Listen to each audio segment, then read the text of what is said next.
Hey guys, tonight we're headed to the trenches, sort of. You're not in the main action, exactly. You're tucked away in a hidey hole barely big enough to fit a sleeping dog. It's damp, dark, and smells suspiciously like a sock that's been boiled in old soup. You're a sniper in World War I, and congratulations, your job is somehow more terrifying than charging across no man's land. Because instead of chaos, you have silence. Instead of dozens of comrades, you have your own heartbeat and the occasional rat. You lie prone, face half submerged in muck, your rifle nestled into a sandbag you hope won't disintegrate. You're not just watching for movement, you are the movement. The wrong twitch. The wrong shadow, and it's you who ends up a footnote in a war diary. So, before you get comfortable, take a moment to like the video and subscribe, but only if you genuinely enjoy what I do here. And if you're still awake enough, post your location and the time you're listening. I love seeing where this little nighttime history club reaches. Now, dim the lights, maybe turn on a fan for that soft background hum, and let's ease into tonight's journey together. You arrive at the front under gray skies and false cheer. Officers try to sound brave as they rattle off names and ranks. Your orders are simple: get comfortable with your Lee Enfield, find a good post, and wait. Wait for something. Anything, to move. You're told your job is surgical, which sounds very neat and professional, until you realize it mostly means you'll be lying face down in filth for 14 hours straight. The trenches are narrower than you imagined, less war film glamour, more improvised drainage ditch. You shuffle past groups of mud-crusted soldiers who eye your rifle with quiet jealousy or suspicion. Some have never even seen a trained sniper. Others assume you must be part magician, part sociopath. The first thing you learn. Nobody wants your job. You're sent to a forward observation post that's essentially a collapsed barn with holes punched through the roof for sightlines. The floor is dirt. The smell is ancient. You have a helper, technically, an assistant spotter named Finch who's been here 3 weeks longer than you and considers himself a seasoned philosopher on the subject of dying quietly. You're not special, Finch says, chewing on a piece of hardtack. Just a bullet side project. You nod solemnly, though you're not entirely sure what that means. It sounds poetic. That evening, he shows you how to build a firing loop in the trench wall. Sandbags, a few metal plates, and a narrow slit just wide enough for your rifle barrel. You'll spend more time with this hole in the wall than you ever spent with your mother. The first time you sight down your scope, your heart pounds.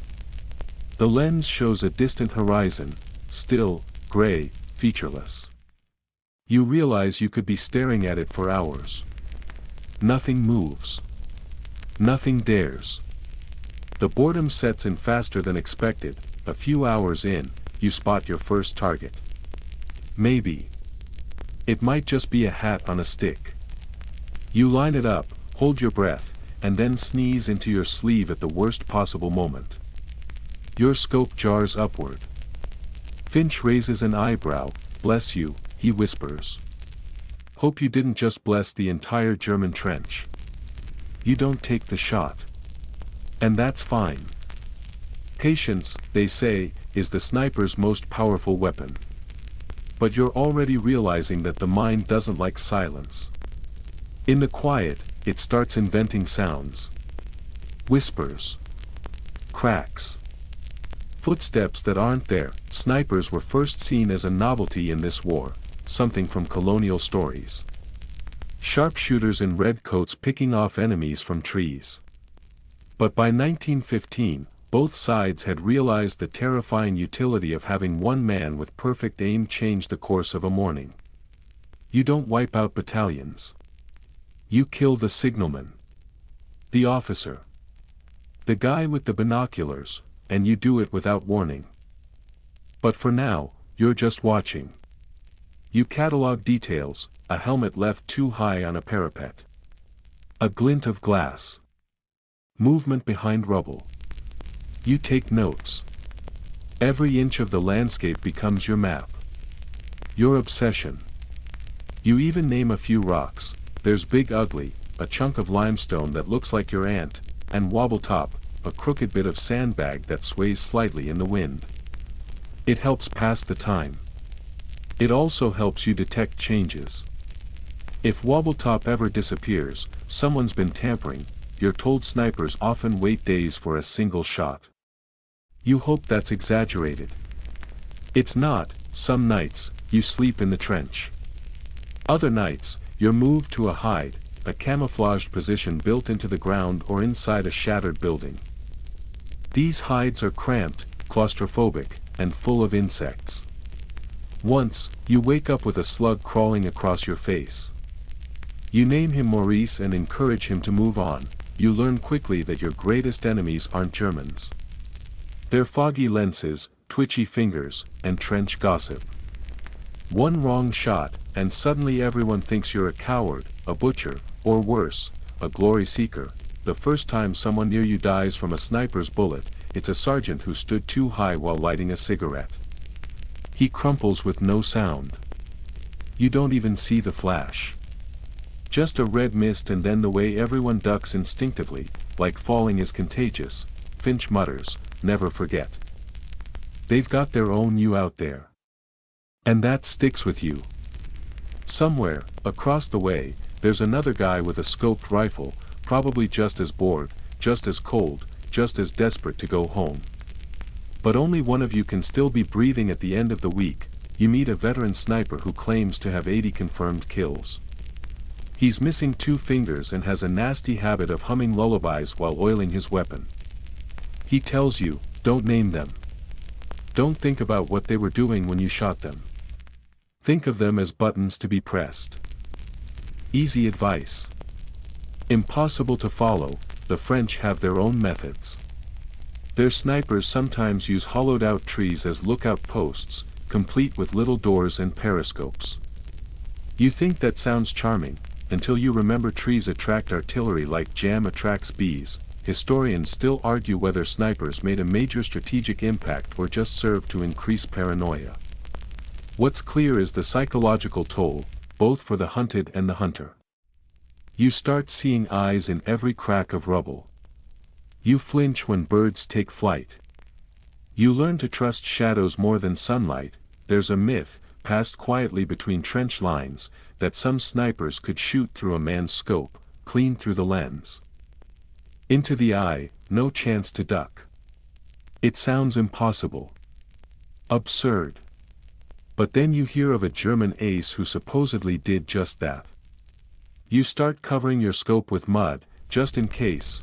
One morning, you lie prone in your hide, watching Big Ugly as the sun rises. You chew a strip of salted meat that tastes like regret. Finch mutters something about missing real bread. You don't reply. Your hands are cold, but steady. You see a glint, you don't think. You squeeze, the recoil kicks gently. The sound is muffled by the earth. The shape across the way slumps backward. You don't feel victory.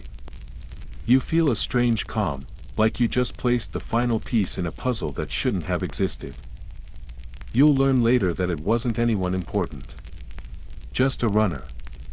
A kid, maybe younger than you, sent to deliver coffee and letters. Your next breath is long and slow, and maybe just a little unsteady.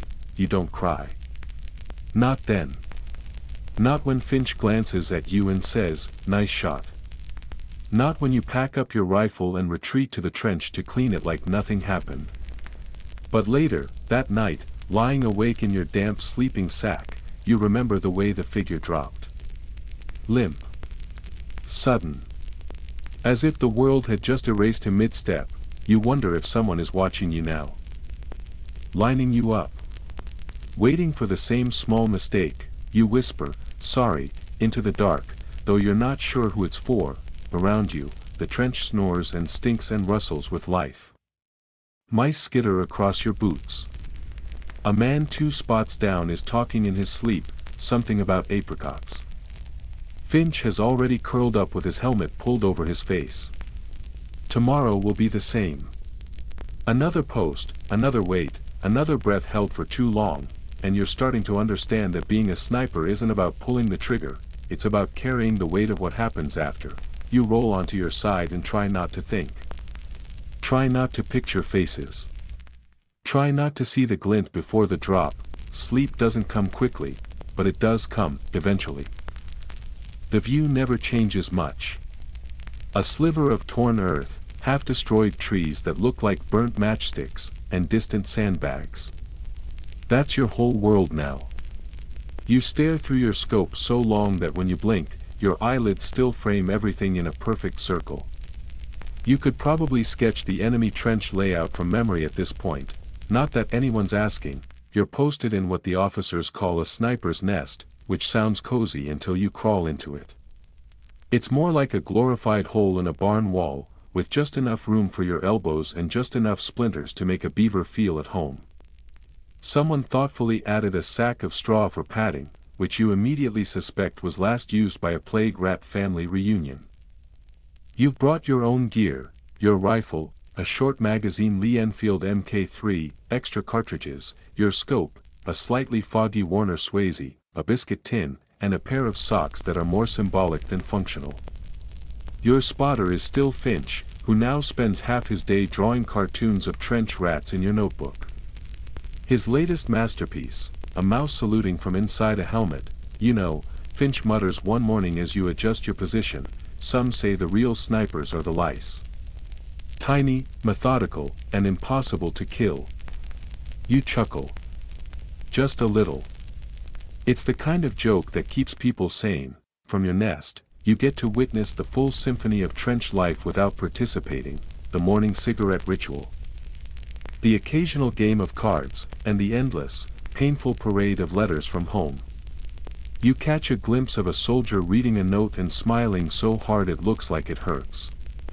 Then you look back through your scope, and that smile is gone, because someone just stepped on a tripwire. You don't watch the blast. You've learned not to. The scope gives you power, but it's also a curse. You see what others don't. You see the tiny gestures, the man ducking a second too late, the medic trying to crawl across open ground, the enemy officer shielding his face as if that would stop a bullet. All framed within your little circle of control. There's an art to it, you're told. A science.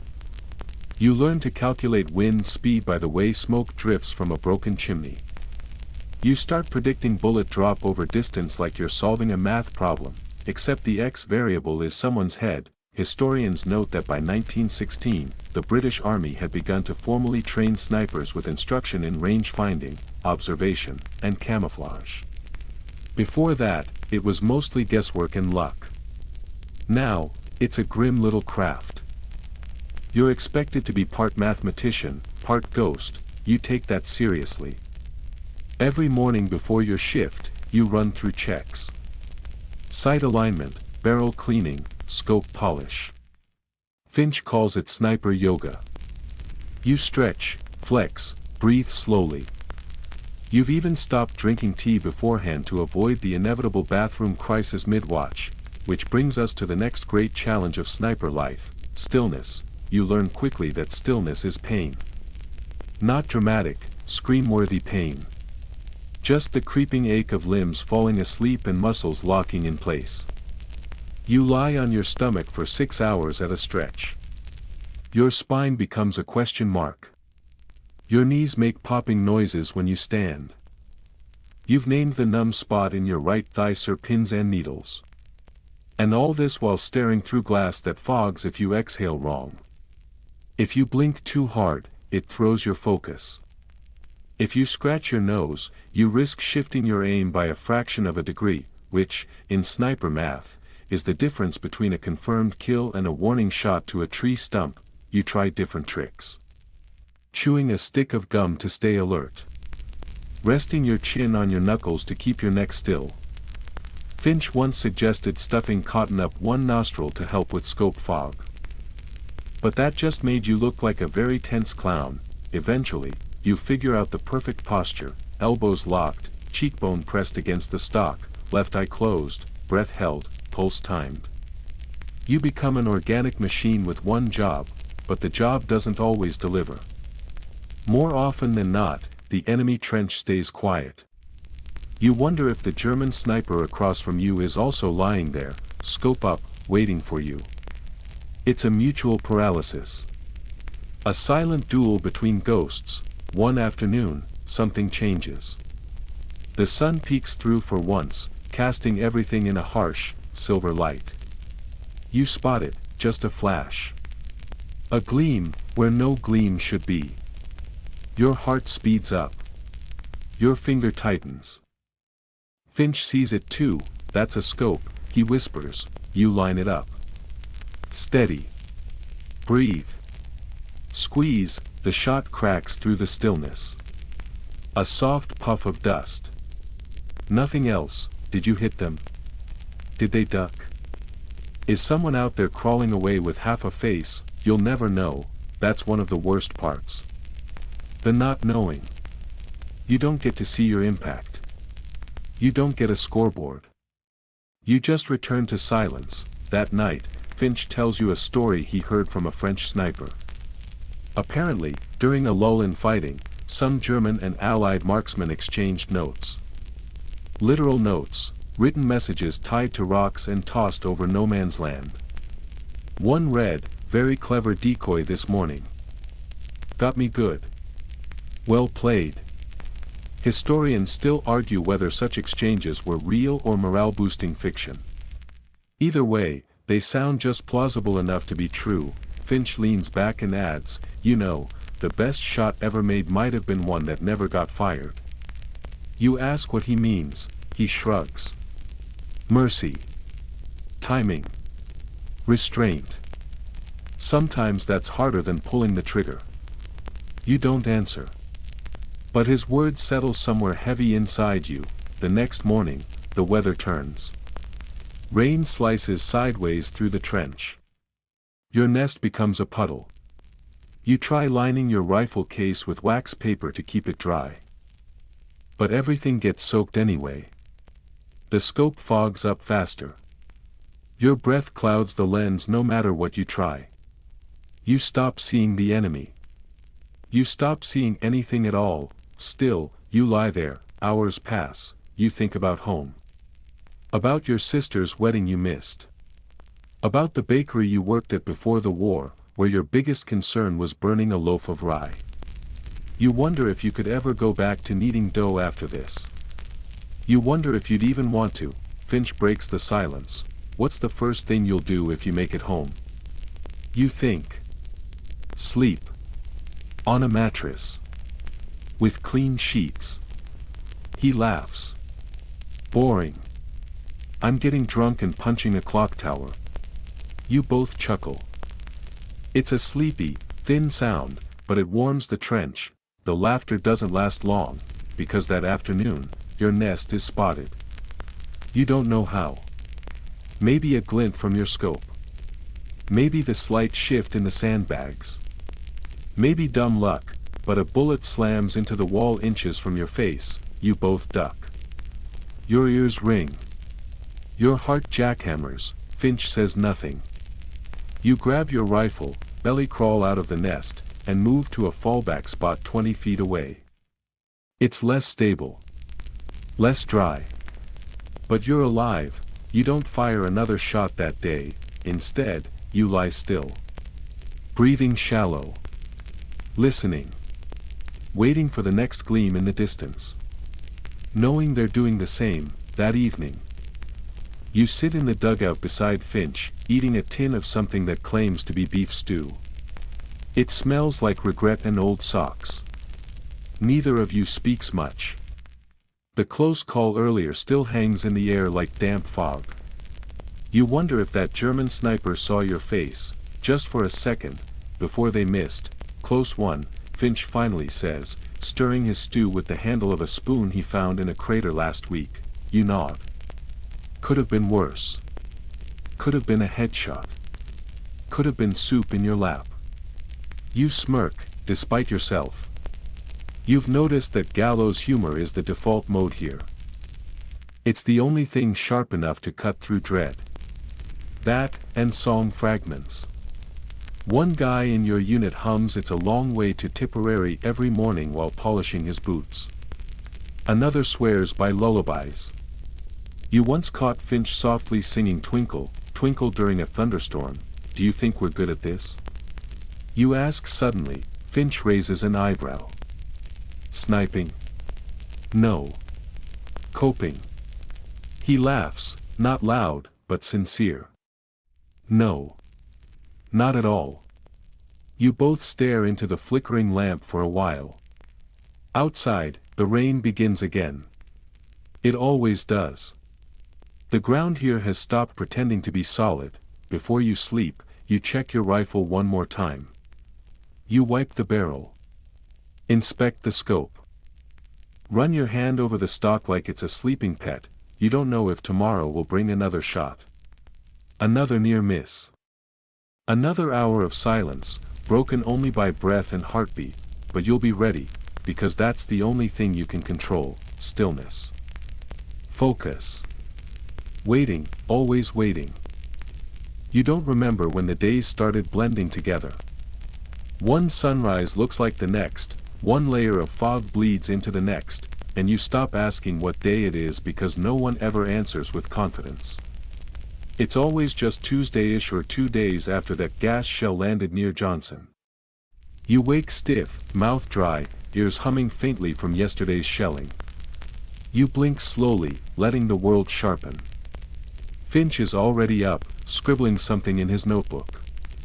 Probably another cartoon. Probably another mouse in a helmet. He doesn't look at you as he mutters, "You twitched in your sleep again." You grunt. You've started dreaming in gunmetal and mud. Not nightmares, exactly. Just long, slow stretches of lying motionless, even in your dreams. Waiting. Always waiting. Today you're assigned to a position near what used to be a small brick farmhouse. Now it's mostly 3 walls and a doorframe that opens to nothing. Your nest is tucked behind a pile of collapsed timber, barely wide enough for your elbows. It smells faintly of scorched wood and old paint. Not the worst, honestly. You settle in. The morning fog is thick, and visibility is limited to about 70 yards. A gentle drizzle slicks the ground. You can hear the distant sounds of boots on planks, someone coughing, and the occasional sharp yell from an officer still pretending orders matter more than mud. Through your scope, the world condenses into a tunnel. A single frame. You adjust the focus slightly. Nothing yet. No movement. Just a half-collapsed sandbag wall and a bent shovel leaning against it like it's given up too. This is the rhythm now. Scope up. Watch. Wait, and wait, and wait. The most excruciating part of being a sniper isn't the killing, it's the not killing. The hours stretch long and thin. You can't shift. Can't stand. Can't speak above a whisper. You try to think about other things, your childhood, the way fresh bread smells, the way your dog used to run in lopsided circles when he got too excited, but the mind doesn't wander far when you're staring down a rifle. Eventually, your back cramps. Your legs scream. You wiggle your toes inside your boots just to make sure they still exist. Time becomes strange. Elastic. You can swear an hour has passed, but when you ask Finch, he says it's been 20 minutes. By now you've become fluent in the language of small things. A gust of wind shifts the leaves, potential movement. A bird lands and immediately takes off, maybe disturbed by something unseen. A helmet appears for half a second. Then disappears again. Bait or mistake, you breathe through your mouth to avoid fogging your scope. You learn that the hard way. One time, Finch tells you, a sniper in another regiment forgot that lesson and spent an entire afternoon watching a water droplet crawl down his lens. He didn't spot the German crawling across the open field until it was too late. The guy never got a shot off. Sometimes Finch talks just to fill the silence. Quiet stories. Rumors from other lines. One is about a Canadian sniper who supposedly spent 3 days inside a hollowed-out cow carcass for cover. Another tells of a German trickster who rigged a periscope to a decoy head with a cigar in its mouth. It smoked for hours, drawing enemy fire and wasting their ammunition. Historians still argue whether these stories are real, exaggerated, or trench-born folklore. But in the foggy boredom of a sniper's wait, every tale feels real enough. You spot movement. Finally, a slight shift behind a broken cart. You tense. Heartbeat up. Finger loose on the trigger. You wait longer. Then, a rat scurries out. You sigh. Not today. The sun inches higher. Light changes everything. As shadows stretch and morph, the same terrain takes on a different character. That lump that looked like a helmet becomes a tree root. The gleam in the grass turns out to be a tin lid. You begin to mistrust your own eyes. The body isn't built for this kind of strain. Neither is the mind. Sitting motionless for hours at a time changes how you think, how you feel time. It's slow and quick all at once. It gives you too much space to think. And those thoughts? They're rarely pleasant. You wonder, did the man you shot last week see you? Did he feel it? Was he carrying something in his pocket, maybe a photo, a letter, a scrap of cloth? Did someone find him afterward and whisper his name in shock? Then you stop wondering. Because that way lies madness. Finch calls it scope spiral. You start seeing people, not silhouettes. Lives, not targets. It's why some snipers transfer to infantry.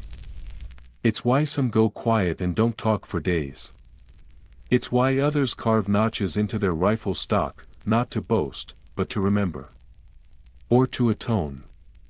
No one's sure. There's one guy in another unit, they call him Owl. Never speaks. Just nods.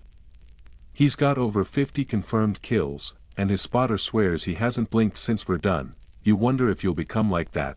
Then, finally, it happens, a real shot, movement behind a pile of crates. A man in field gray uniform, peering through binoculars. Not running. Not ducking. Just standing there, exposed. You don't think, you breathe. A line. Squeeze, the recoil is gentle. The result immediate, the figure drops like a sack of flour. You pull back from the scope. Finch says nothing. You eat later, but you don't taste it. You sleep, but you dream in tunnels. In scope views. In the sudden slump of shoulders that were upright a moment ago. And the worst part, you were good today. That's what haunts you. The trench is quiet when you return. Not peaceful, just quiet. There's a difference. Peaceful means safe. Quiet means something bad already happened, or is about to. You remove your boots slowly. Your socks are soaked, toes wrinkled like old raisins. You peel them off and rub your feet. More out of habit than hope. You've already developed something like trench foot once. Finch made you soak your feet in cold tea for a week, which didn't help much but did make you smell strangely herbal for a while. You sit on an overturned ammo crate and clean your rifle in silence. It's a ritual, almost sacred. You disassemble it piece by piece, laying out each component like relics. The bolt. The firing pin. The barrel. You wipe each part with a bit of cloth that used to be part of your undershirt. As you do, you think back to training. The instructor had barked, treat your rifle better than your wife, because it'll save your life more often. You'd laughed then. It doesn't seem that funny now. Finch is quiet too, flipping through an old newspaper from home. Half the pages are missing. The ink has blurred from moisture, and the only intact article is about a pigeon race. You glance at him. Who wins? Henrietta. From Kent. Set a record. Good for her. There's a pause. Do you think we'll be remembered? You ask, not even sure why it comes out. Finch doesn't look up. By whom? You don't answer. Because he's right. Back home, this war feels far away to people. Just headlines and posters. And when it ends, if it ends, what will you be? A name on a folded paper. A missing photograph. A story that changes depending on who's telling it. You lie down in your dugout later, pulling your coat over your shoulders. It's always cold at night, even in spring. The wind finds you no matter where you curl up, your mind wanders back to that shot. The one today, it was clean. Quick. You're sure of it. But then the questions return, like they always do. What if he wasn't a threat? What if it was a mistake? What if he was already wounded? You press your hands against your eyes until stars bloom behind your eyelids. This is the part they don't tell you about in sniper school. Not the breathing techniques, or the sight calibration. This, the aftermath. The waiting after the waiting. The waiting after the waiting. The thoughts that bubble up when your body is still and your brain refuses to be. Eventually you sleep, and when you wake, it's back to the same: scope, breath, wait. Some days you don't fire a single shot. Some days, you count 12 explosions and 4 skirmishes, and the only thing you aim at is a suspicious branch that turns out to be, well, a branch, but the waiting still grinds at you. It dulls your edges, turns time into molasses. You start marking the days by food rations and Finch's socks rotation. He has 3 pairs, holy, holier, and divine. One day, a letter arrives. It's from your sister. She writes about mundane things: how the bakery is doing fine, how the dog chewed up father's best hat, how the neighbors are still nosy. She asks if you've made any friends. You smile and glance at Finch, who is trying to patch a hole in his trousers with a piece of wire. Yes, you think. One, at least. You never forget the first time your scope nearly gets you killed. It's a clear morning, rare enough that people actually comment on it. There's no mist, no fog, no rain, just a hard blue sky and pale sunshine. You're in a hide nestled behind a shell-blasted wall, dry for once, warmed just enough by the sun to make the sandbags smell like heated mildew. You stretch, lazily, as Finch munches on a strip of jerky with the solemn intensity of a judge at a baking contest, your rifle's resting on its sandbag perch, and you tilt the scope upward to test the clarity in the sunlight. It gleams, just for a second, a bright, sharp wink of reflected light. You barely register it. You're already moving to adjust the angle, annoyed that the sun might throw off your aim. But by then, the damage is done. A bullet slaps into the wall just inches from your head. You don't hear it, not properly, just a metallic crack and a punch of air that sends dust flying into your face. You drop flat. Finch shouts something, probably an obscenity, but it's lost in the ringing in your ears. Your hands are suddenly shaking. Your mouth is dry. Your whole body is trying to convince you that you've just died. That you must have. Because how could you not? You roll onto your side, panting, blinking hard. Finch crawls over and slaps your helmet. You good? You idiot. You nod. Sort of. Maybe. You check your chest, your arms. Your neck. No blood. Just dust, and the sting of dirt in your eyes. You flashed your bloody scope, Finch says, voice taut. You signaled them. It was a rookie mistake. A dangerous one. The kind of mistake snipers don't get to make twice. And it burns with a different kind of shame. Because you knew better. Scopes, those neat little brass and glass tubes, are both your greatest tool and a blinking neon target when the light hits wrong. And today, it hit wrong. The rest of the day, you don't fire a single shot. You reposition once, just to feel like you're doing something. But you spend most of it frozen behind a rusted beam, ears pricked for the next incoming shot that never comes. You imagine the German sniper watching you, just as startled, maybe a little smug. You try to shake it off. Fail. Try again, let's call it, Finch says at last. No use being 2 corpses with fancy optics. You slink back to the trench like a dog that got caught eating the Sunday roast. And you swear, as you lie down later, that every pair of eyes is watching you sideways. No one says anything, but they know. Word spreads fast in a trench. One glint, one bullet, and a near-death counts as news. That night, you can't sleep. Every time you close your eyes, you hear the snap of the bullet. Feel the way the wall cracked beside your skull. You don't dream, just flinch, again and again. At the moment your scope caught the sun, the next morning, you rig a solution. A piece of cloth tied over the lens. A bit of grease smudged on the outside to dull the shine. It's not elegant, but it's better than nothing. Finch gives it a nod, very avant-garde, he says. Trench chic. Designer grime, you mutter, the day drags on. You stay low. You scan without lifting the rifle too high. You don't want to risk it again. But the paranoia sets in deep now. You begin second-guessing every movement, every twitch, every shaft of light. The war has made you a creature of shadows. Scopes weren't always standard in the early days. At the start of the war, many snipers had to make do with iron sights or borrowed civilian scopes, often hunting grade, barely suited to the field. British snipers sometimes used modified Galilean optics. Germans favored the Zeiss scopes, superior, crisp, deadly. If you ever pick one off a fallen enemy, it's considered a prize trophy. Some men even fashion their own enhancements, rubber tubing around the eyepiece to prevent glare, painted lenses, elaborate cloth hoods. Anything to stay invisible. Because visibility is death. You know that now.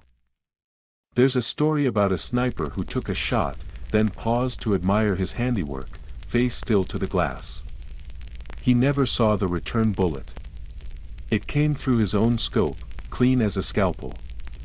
Right through the eye. Historians still argue whether that's possible, whether bullet, lens, and timing could align that perfectly. But you don't argue. You just nod and adjust your cloth hood again, because why risk it? Finch begins experimenting with his own inventions. He starts painting a checkerboard onto the lens cap of his scope, light and dark squares, meant to scatter reflections like a spider's eye. You doubt it helps, but he's proud of it. I call it anti-glint tech, he says. Patent pending. You going to sell it to the crown after the war? Thinking of marketing it to magicians. You laugh, and it feels good. Not just air escaping lungs, but a real noise. It bubbles up from somewhere less muddy. Less tense. It reminds you that there's still something human underneath all this, but later, as you shift to a new post, higher ground this time, built into the rafters of a crumbling church, you realize something else. You're not just scared of dying anymore, you're scared of being seen, being spotted, being tracked, being understood. There's something so intimate about the sniper's duel. Two people staring through glass, hunting each other in silence. You begin to feel exposed in a way that's deeper than skin. Like you've laid your thoughts bare just by lifting the rifle. It's not a shootout. It's a mirror, and every time your scope flashes, it's as if someone glimpses a part of you you never meant to show. You remember a German sniper the regiment caught last month. Young. Blonde. Barely shaving. They found him in a hide made from hay bales and curtain fabric. He'd been watching for days. When they pulled his body out, his rifle was still warm. You wonder if he ever made a mistake. If his scope ever flashed. If he flinched when he fired. If he thought, even once, about the people behind the shadows. You wonder what he would have thought of you. That afternoon, you score a hit. It's clean, professional, uneventful. A target stepped into view for a heartbeat, too tall, too confident, and you did what you were trained to do. Finch saw the fall. Confirmed the strike. No cheering. No ceremony. Just a silent nod between you, but that night, as you sit cleaning the rifle again, you hesitate at the scope. You wipe the lens carefully. Not just to remove dirt, but almost as if you're trying to apologize to it. It's just glass, you remind yourself, just a tool. but it betrayed you once, and you're not sure it won't do it again. You add a few more smudges to the outside. Rearrange the cloth. You check the angle of your rifle's rest, calculate where the sun will rise tomorrow, mark your position with charcoal lines. You even press your cheek against the buttstock, counting the seconds it takes for the metal to warm to your skin. Control what you can, that's the mantra now, because the rest of it, the sun, the bullet, the unseen enemy watching you from who knows where, that's chaos, and chaos has no mercy for reflections. Later that night, you and Finch sit in the dugout, sharing a tin of beans and silence. It's a comfortable silence now. Not empty, but full. Heavy with everything that went unsaid today. After a long pause, Finch mutters, "You ever wonder if the guy who shot at you saw your face?" You blink. Today? No. The other day. When your scope flashed. You think about it. Replay the moment. The glint. The crack. The spray of dust. The near death. "I hope not," you say, finally. "I'd rather just be a silhouette." Finch nods slowly. "Yeah. Me too." You don't know his name, you only know what the others call him, the ghost. He's out there, across no man's land, somewhere in the fractured line of trees and sandbags, behind one of those rotted farmhouse walls, or maybe beneath the mud itself. No one's seen him. But everyone's heard of him. One shot. One kill. Every time, they say he leaves no trail. No glint. No sound. Not even brass casings. Just a body with a tiny, perfectly round hole, and the heavy quiet that follows. The ghost becomes part of your war like the cold and the lice and the stink of old socks. A fixture of fear, faceless and mythic. He is the worst thing a sniper can imagine, another sniper who is better. You first hear his name after a young corporal takes a bullet while pouring tea. It enters through the bridge of his nose, exits clean. No one saw the flash. No one heard the crack. He just dropped mid-sentence, the tin cup tipping from his hand before it even spilled. "That's the ghost," someone mutters. Finch raises an eyebrow. "Oh, good. An invisible murderer. Just what this war needed."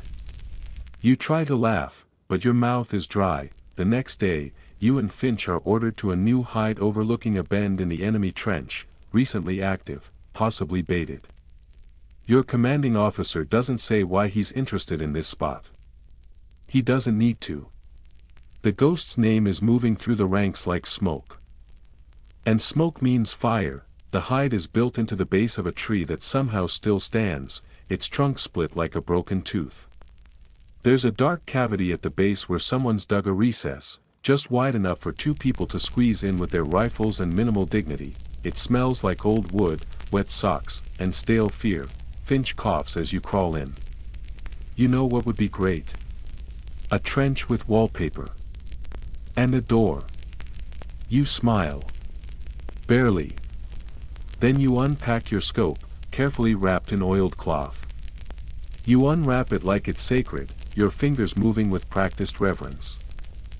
A new piece of gauze is tied around the barrel, more to absorb any reflected light than to serve as camouflage.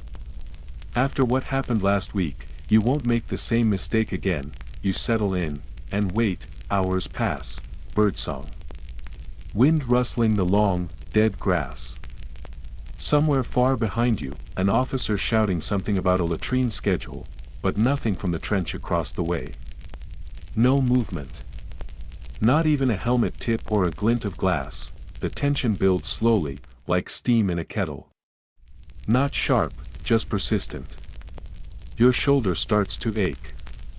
Your cheekbone gets sore from resting on the rifle. Your trigger finger goes numb. You don't move. You wait. The ghost teaches you patience. Because you know, no, he's out there. At some point, Finch leans toward you and whispers, "You think it's just one guy?" What? The ghost. What if it's a few of them? Working shifts. Sharing a rifle. You consider that, it's possible, you murmur. But doesn't feel like it. Finch is quiet for a while. Then, yeah. One guy makes it worse. Simpler. Scarier. You nod, one man. One scope. One finger. Later that week, your regiment tries something bold. They send out a decoy patrol. Just a few soldiers, slow and casual, meant to draw fire.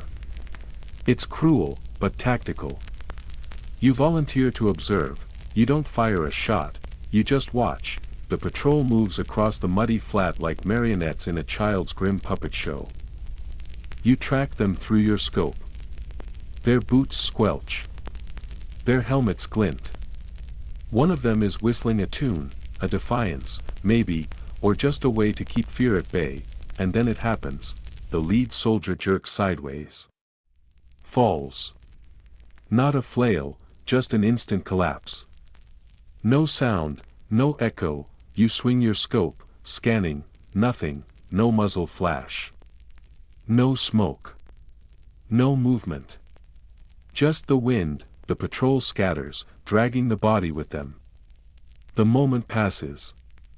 And once again, the ghost leaves no trace. You don't sleep that night, not because of guilt, you're learning to live with that. Not even because of fear, exactly, but because you know something now. Something visceral. You are not alone behind the scope, there's someone else out there, breathing slow, scanning the same ruins, the same trenches.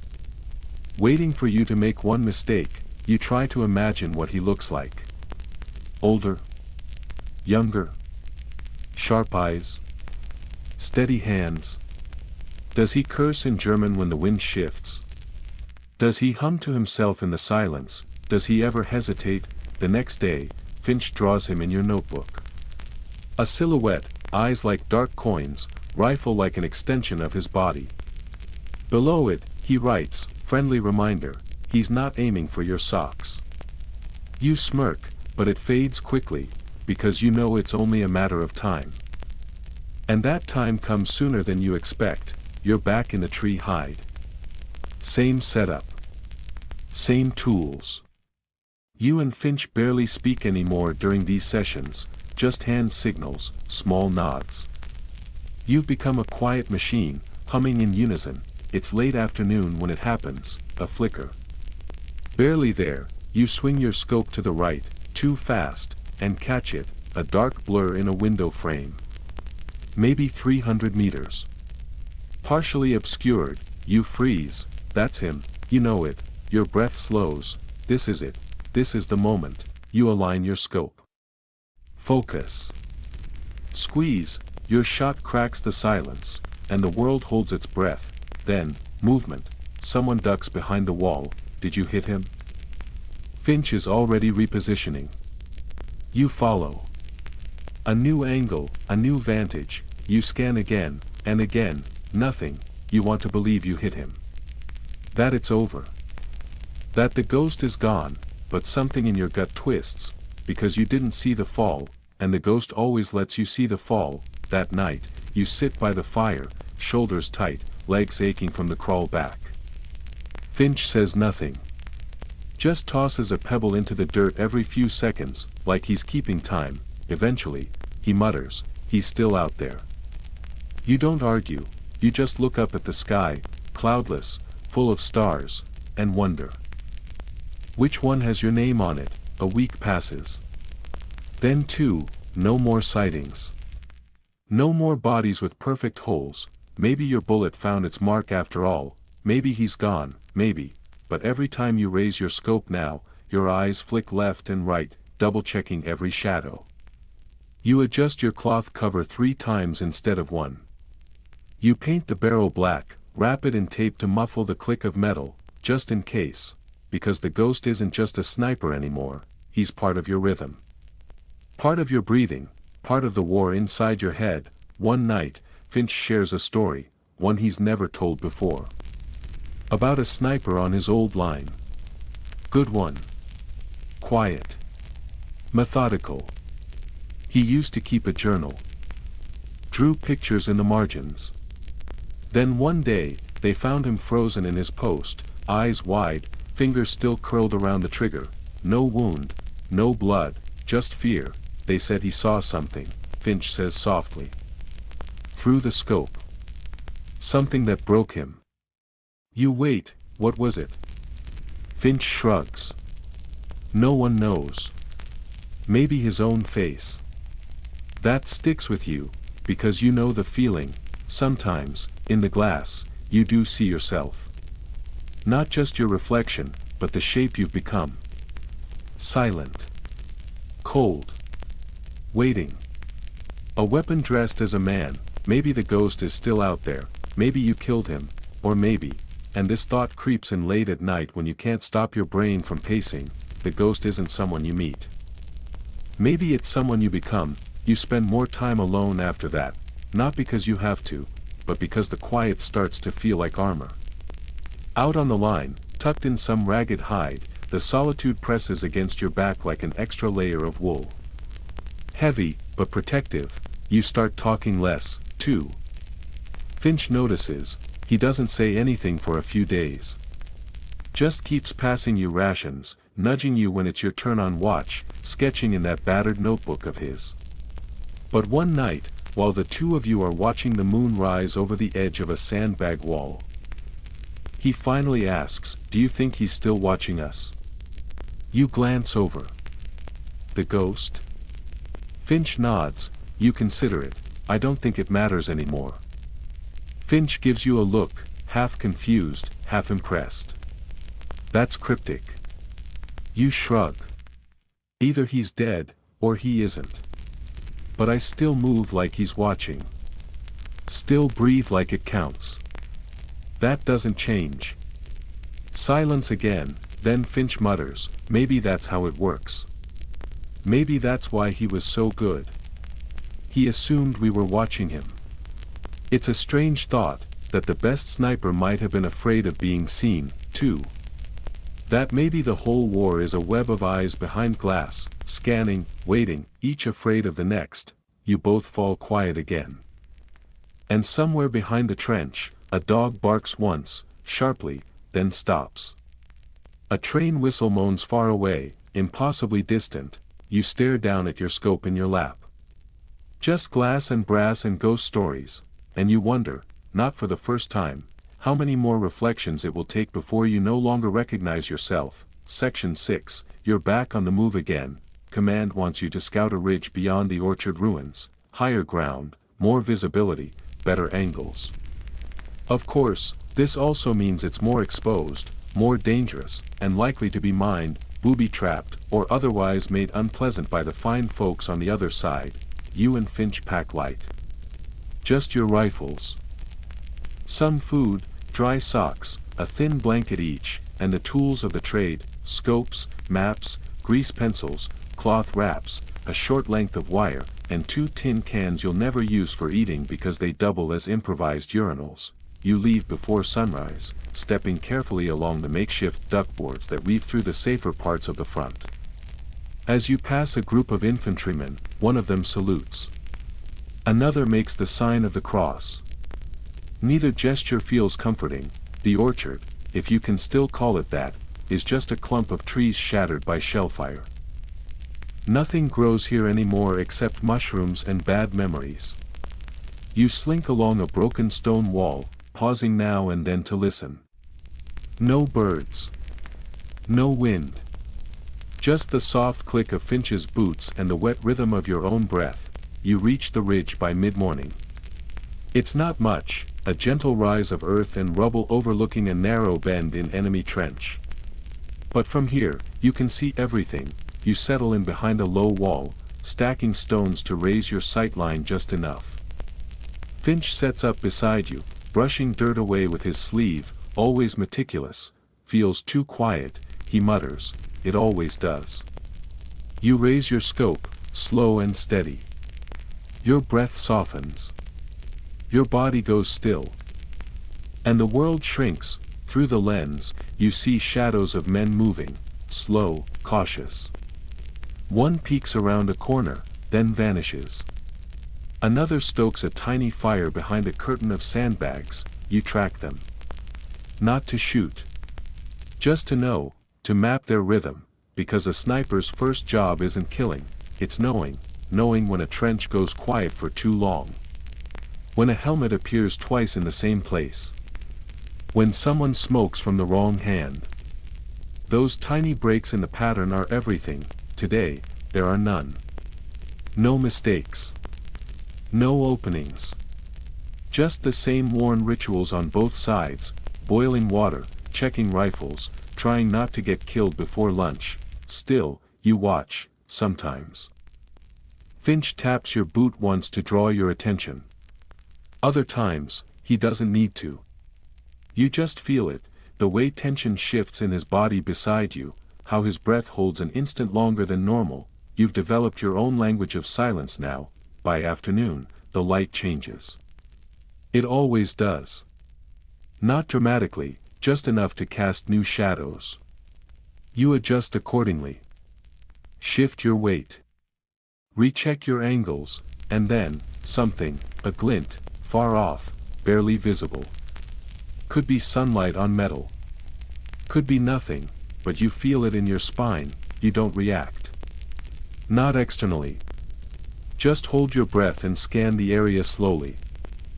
Patiently, there, a figure, partially obscured behind a collapsed wooden outpost. No visible rifle. No movement. But there's a shape. A posture. Intent, 2 o'clock, low, you whisper. Finch shifts, just enough to catch the angle. He grunts quietly, sniper. Feels like it. You both wait, and then, the shape shifts, a tiny adjustment, almost imperceptible, like a cat settling into a crouch before the pounce. You exhale slowly. Realign. Wait, then, movement again. A slow rise. A shadow of a barrel, he's aiming, but not at you. You squeeze the trigger, the shot is clean. Recoil, breath, heartbeat, the figure jerks sideways and crumples. You stay locked in position. No movement. No return fire. Finch confirms with a nod. Nice. You nod once, then lower your rifle. Your shoulders ache. Your eyes burn. You take a sip from your canteen, and then, against all reason, you smile, not because you're glad someone's dead, but because you were faster, and in this world, that's survival. By sunset, you and Finch have repositioned. New hide. Slightly better cover. Same angle, more or less. The birds return briefly, crows, mostly, scavenging near the edge of the tree lean. You watch them hop between bones and bent metal, entirely unbothered by the idea of war. There's a kind of honesty to them, Finch mutters. They don't pretend to be brave. You grunt in agreement. Later that night, you journal, not much. Just a few lines. You've taken to recording the days like a farmer tracks weather. Not kills, exactly, just moments. Saw a fox in the wire. German observer with white scarf. Finch dropped his spoon in the latrine. Normal things. Human things. You flip to the back of the notebook where you've drawn a crude map of the enemy trench. You add a mark, window, 400 meters, possible sniper nest. Then you shade it out with your pencil.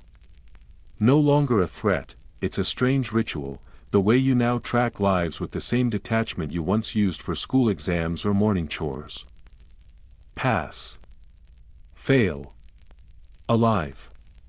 Dead. Move on. Still, there's a whisper of guilt there. You wonder who that man was. If he had a notebook too. If he had someone beside him, drawing maps, waiting for your mistake. Maybe he did, maybe he was the ghost, or maybe not. Historians still debate how many snipers truly earned that level of myth. Whether the war produced legendary sharpshooters, or just desperate men with lucky angles. Whether those kills were precision or chaos, you decide it doesn't matter, because for you, it's not about reputation, it's about keeping Finch alive, about returning to camp each night with both lungs intact and no holes in your head. That's all. the next morning. Rain, not a drizzle, a true deluge. Sheets of cold water hammering the trench line, turning the ground to soup. Visibility? 0, you hunker down in the hide, miserable. The canvas tarp overhead leaks. Your knees are already soaked. Your rifle, lovingly oiled the night before, now smells faintly of mildew and rust. Nature hates us, Finch says, wringing out his gloves. You don't disagree, but then, through the downpour, a figure moves, slow. Careful.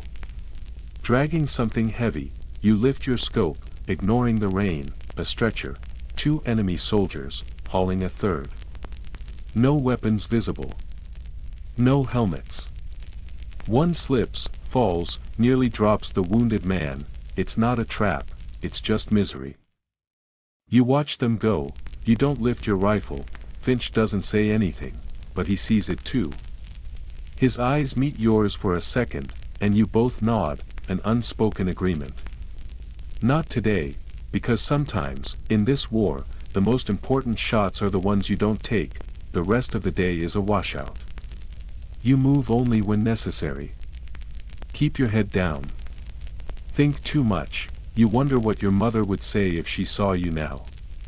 Lying in the mud, soaked to the bone, eating cold beans out of a tin that says biscuits. You think about writing her again. You haven't in weeks, not because you don't want to, but because you don't know what to say. Dear mother, the rain is biblical. I watched a man die. Finch says he can feel trench rot in his eyebrows, doesn't quite fit the tone of a comforting letter. Still, maybe tomorrow. Maybe, that night, the firewood is too wet to burn. You and Finch sit in your coats, shivering. You talk about nothing. Old teachers. Weird food. That time Finch saw a man get kicked by a mule and still finish his cigarette, and then, quietly, you ask, how do you know when it's too much? He doesn't respond right away, then, you start missing. You nod, and sleep with one eye open. The next morning, you do miss, not by much. A fraction of an inch. But enough. The target, a soldier hauling crates near a supply post, stumbles just as you fire. Your bullet hits the wood instead. Splinters fly. The man vanishes behind cover like smoke through a crack. You stay still.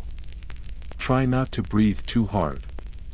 Wait for return fire that doesn't come. Finch doesn't speak for a while. Then he says, very softly, could have been the wind. You nod, but you both know better. You misjudged. Just slightly. Just enough, it lingers. You clean your rifle slower that night. Retighten every bolt. Check the scope 3 times, adjusting a fraction each time, even though it was never the rifle's fault. Your hands tremble just a bit. Later, as you lie wrapped in your coat under a tarp that still leaks. You wonder what it means. Missing. Once. After so long, not fatigue, you've been tired for months, not hunger. That's a constant you've grown used to. Maybe it's something deeper. Something rusting inside you. The weight of seeing too much. Of knowing too much. Of carrying the images of all those still bodies, the ones you never had names for. You close your eyes and whisper the only prayer you still remember, not for forgiveness, just for steadiness. Tomorrow, you'll try again, and maybe you'll miss again, but not because you're afraid, not yet. The war gives you a strange relationship with time. Back home, an hour was a math class. A bus ride. A walk to the bakery and back. Here, an hour can last forever, or vanish in the blink of a shot. You mark the days now by the wear on your boots, the crust around your socks, the way Finch starts humming when he's hungry. You even keep a tally scratched into the underside of your mess tin. Not because you need to count, but because something needs to be counted. The sniper post you're working from this week is barely a post at all. Just a hollow dug into the slope of a hill overlooking a stretch of shell-pocked land that used to be a road. There's no real cover, just a tangle of old netting. Some charred planks, and a few crates that smell like they once carried onions and now carry regrets. It's your turn to go solo. Finch is dealing with a rotten tooth and had to head back to the medic. He tried to make a joke about it, called it the Great Extraction Campaign, but you saw the way he winced when he bit into bread this morning, so now it's just you. You and your rifle. You and the wind. The solitude is familiar by now. It wraps around you like a damp blanket. The silence isn't silence, not really. There's the rustle of rats, the far-off coughing of some poor soul, the gentle knock of branches as the breeze picks up, but it's your silence. Yours to shape, you set up carefully. Same routine. Barrel low. Scope covered. Position checked. You move slowly, as always, like you're underwater. Every muscle has learned to conserve energy. Even your heartbeat seems to slow when you're in position. You are a creature built for stillness now. Through the scope, the world becomes a painting. Muted. Fragile. Delicate in its ugliness, a broken cartwheel leans against a collapsed tree. A helmet lies beside it, its chin strap fluttering in the breeze like a flag of surrender. You make a note, stray objects can become landmarks, and landmarks can hide rifles. You scan. Wait. Breathe. Sniping is often described as the art of patience, but it's more than that, it's the art of invisible violence. Of calculated restraint. You sit there with the power to end a life at 600 meters, and most days, you don't.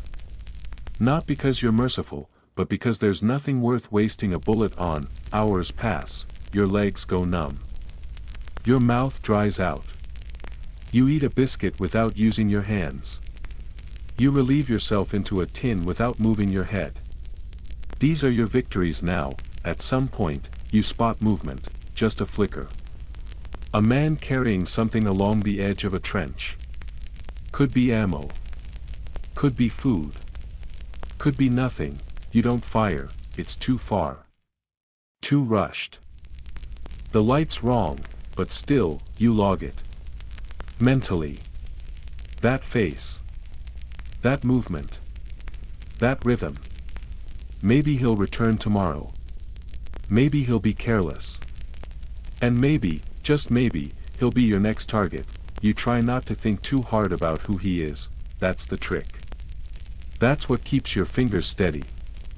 You don't assign them names. Or mothers. Or birthdays. You just track them like weather. Later, as the sun begins to sink, you spot another. Shorter. Stockier. With a noticeable limp. He moves differently, like he's used to being watched. He could be one of them, a counter sniper. You tense, but he never stops long enough to give you an angle. Never lifts anything longer than a shovel. Still. You watch, your trigger finger tingles. The war has trained your instincts to look for patterns. And to fear them. Historians still argue whether World War I snipers operated more on science or superstition. Whether success came from mathematics, windage, trajectory, pressure, or from gut feeling, the animal sense that whispers, he's going to step into the open right. Now, you've felt that whisper before. Sometimes it's right. Sometimes it isn't. But you've learned to trust it more than your training. The limp makes you curious. Most snipers avoid physical quirks. A limp means predictability. Predictability means risk. You wonder, is it real? Or part of the act? Either way, he doesn't make a mistake today. You pack up at dusk, crawling backward like a crab into the undergrowth, rifle slung, scope covered. You follow a dry ditch back to the trench line, careful not to silhouette yourself against the sky. Every movement is ritual now. Every gesture a prayer. Back at base, Finch is back, cheeks puffed like a chipmunk from the extraction. He grunts something that might be welcome back or my face is full of bees. You give him the summary, 2 figures. One with a limp. No shots fired. Finch listens, then scribbles something in your joint notebook. a quick sketch of a man with one leg shorter than the other. "I shall call him Wobble," Finch mutters. "King of limps. Very respectful. It's how I cope." You nod. You understand, the days that follow are slow. Wobble reappears twice, always just out of reach. The man with the crates returns as well, still too far, still too cautious. You begin to think of them as recurring characters in a grim little stage play you've been invited to observe but never interrupt. You start sketching them too. Crate guy. Wobble. Angry officer with big hat. Lady with rifle. You're still not sure if she's real, or just a rumor passed around by sleep-deprived men who haven't seen a woman in years. You and Finch begin building little backstories for each one. Crate guy, you decide, runs a bakery when he's not hauling bullets. Angry hat officer teaches violin on Sundays. Wobble. Finch insists he was a ballet dancer before the war, tragic injury during a pirouette, he says gravely. Never danced again. You laugh. And for a moment, it feels like you're not in a trench. Just two people, making sense of a senseless place, but then the war reminds you where you are. The shelling begins around midnight, close. Thunderous. You jolt awake with dirt in your mouth and your heart trying to punch its way out of your ribs. Finch shouts something over the roar. You can't hear it. Just nod, grab your rifle, and brace. The trench shakes. Shouts echo. A body tumbles past, alive, unconscious, you can't tell, it lasts forever, and then it stops, just like that, as if someone flipped the switch. The silence afterward is worse than the noise. Because now you listen for what comes next. Eventually, you and Finch climb out. You check the posts. Check your gear. The sniper hides half collapsed, but usable. The ridgeline is still there, and so are the men across from it. The next morning, Wobble returns, same limp. Same cautious steps, but this time, he makes a mistake. He pauses, too long. Right beside a broken oil drum. Maybe he's tired. Maybe he thinks no one's watching. Maybe he's distracted. You breathe, line up the shot, wind, low. Light, good, trigger, the shot cracks the sky. Wobble jerks once and crumples. No one reacts. No shout. No return fire, just one fewer shape moving across the trench. You lower your rifle, and you feel. Nothing, not pride. Not regret, just cold. Finch says nothing for a long time. Then, softly, ballet's loss. You almost laugh, but instead, you just nod, and mark another line on your mess tin. That night, the trench feels different, quieter, somehow, even though the usual sounds are all there, the boots squelching through muck, the distant coughs, the clink of cutlery against tin. You sit with Finch under a slanted bit of tarp, sipping weak tea and pretending it's something warmer. He doesn't bring up Wobble again, but you do. Do you think he saw it coming? Finch looks up, eyes glassy in the lantern glow. Maybe. You nod, staring at your hands. I keep thinking about how he walked. Every step, like he was trying to avoid attention, but he still limped. Couldn't help it, Finch says softly. Some things you can't hide. You both fall silent. You wonder what your own limp would be, metaphorically speaking. The thing someone else might see through a scope and think, that's the flaw. Maybe it's the way your hands twitch now when you're not holding the rifle. Or the way you chew your sleeve when you're thinking. Maybe it's that you care too much about people you're meant to forget. You look over at Finch. He's humming again, almost soundlessly. Something old, familiar. You think it might be a hymn. There's still dirt in your boots, blood under your fingernails, and another body marked on your tin, but for now, in this moment, you're still here, and that's something. You raise your canteen, offer a toast neither of you say out loud, then drink in silence. The mud never really dries. Not here, not this deep in the war. Even on sunny days, the trenches and posts ooze with a constant dampness. Like the earth itself has decided to rot from the inside out. Every step feels like you're walking through pudding made of history and despair. You stop thinking about it after a while. You stop thinking about a lot of things, but not today, because today, the mud has a smell, a sharp, sour reek, faint, but unmistakable, and it means something's nearby, not something alive, something old. You and Finch are moving carefully, slowly, through a patch of half-forgotten trenchwork outside the main lines. Command sent you to investigate a rumor: an enemy sniper nest might be operating out of a trench collapsed months ago. Most snipers wouldn't be so bold as to use a dead sector. But war has a funny way of erasing the rules. The mud squelches under your knees. Your gloves are soaked already. You press your hand against the dirt wall and it feels warm. Not because of the sun. Because of what's buried in it. Finch catches your eye. Raises an eyebrow. You both know, there's something underfoot, a boot, maybe. Or a sleeve. Someone left behind, forgotten by time, now folded into the land like fertilizer. You don't dig. You don't need to dig. He's part of the war now. Part of the quiet. You move on, the trench twists, then opens into a shallow crater. Rusted metal. Bones. Bits of tarp, and there, built into the side of the crater, hidden behind a curtain of shredded netting and dead leaves, a hide. You find it without finding it. You feel it first. The angle. The depth. The way the ground's been molded, just so. You press low and peer inside. It's abandoned, or at least, it looks that way.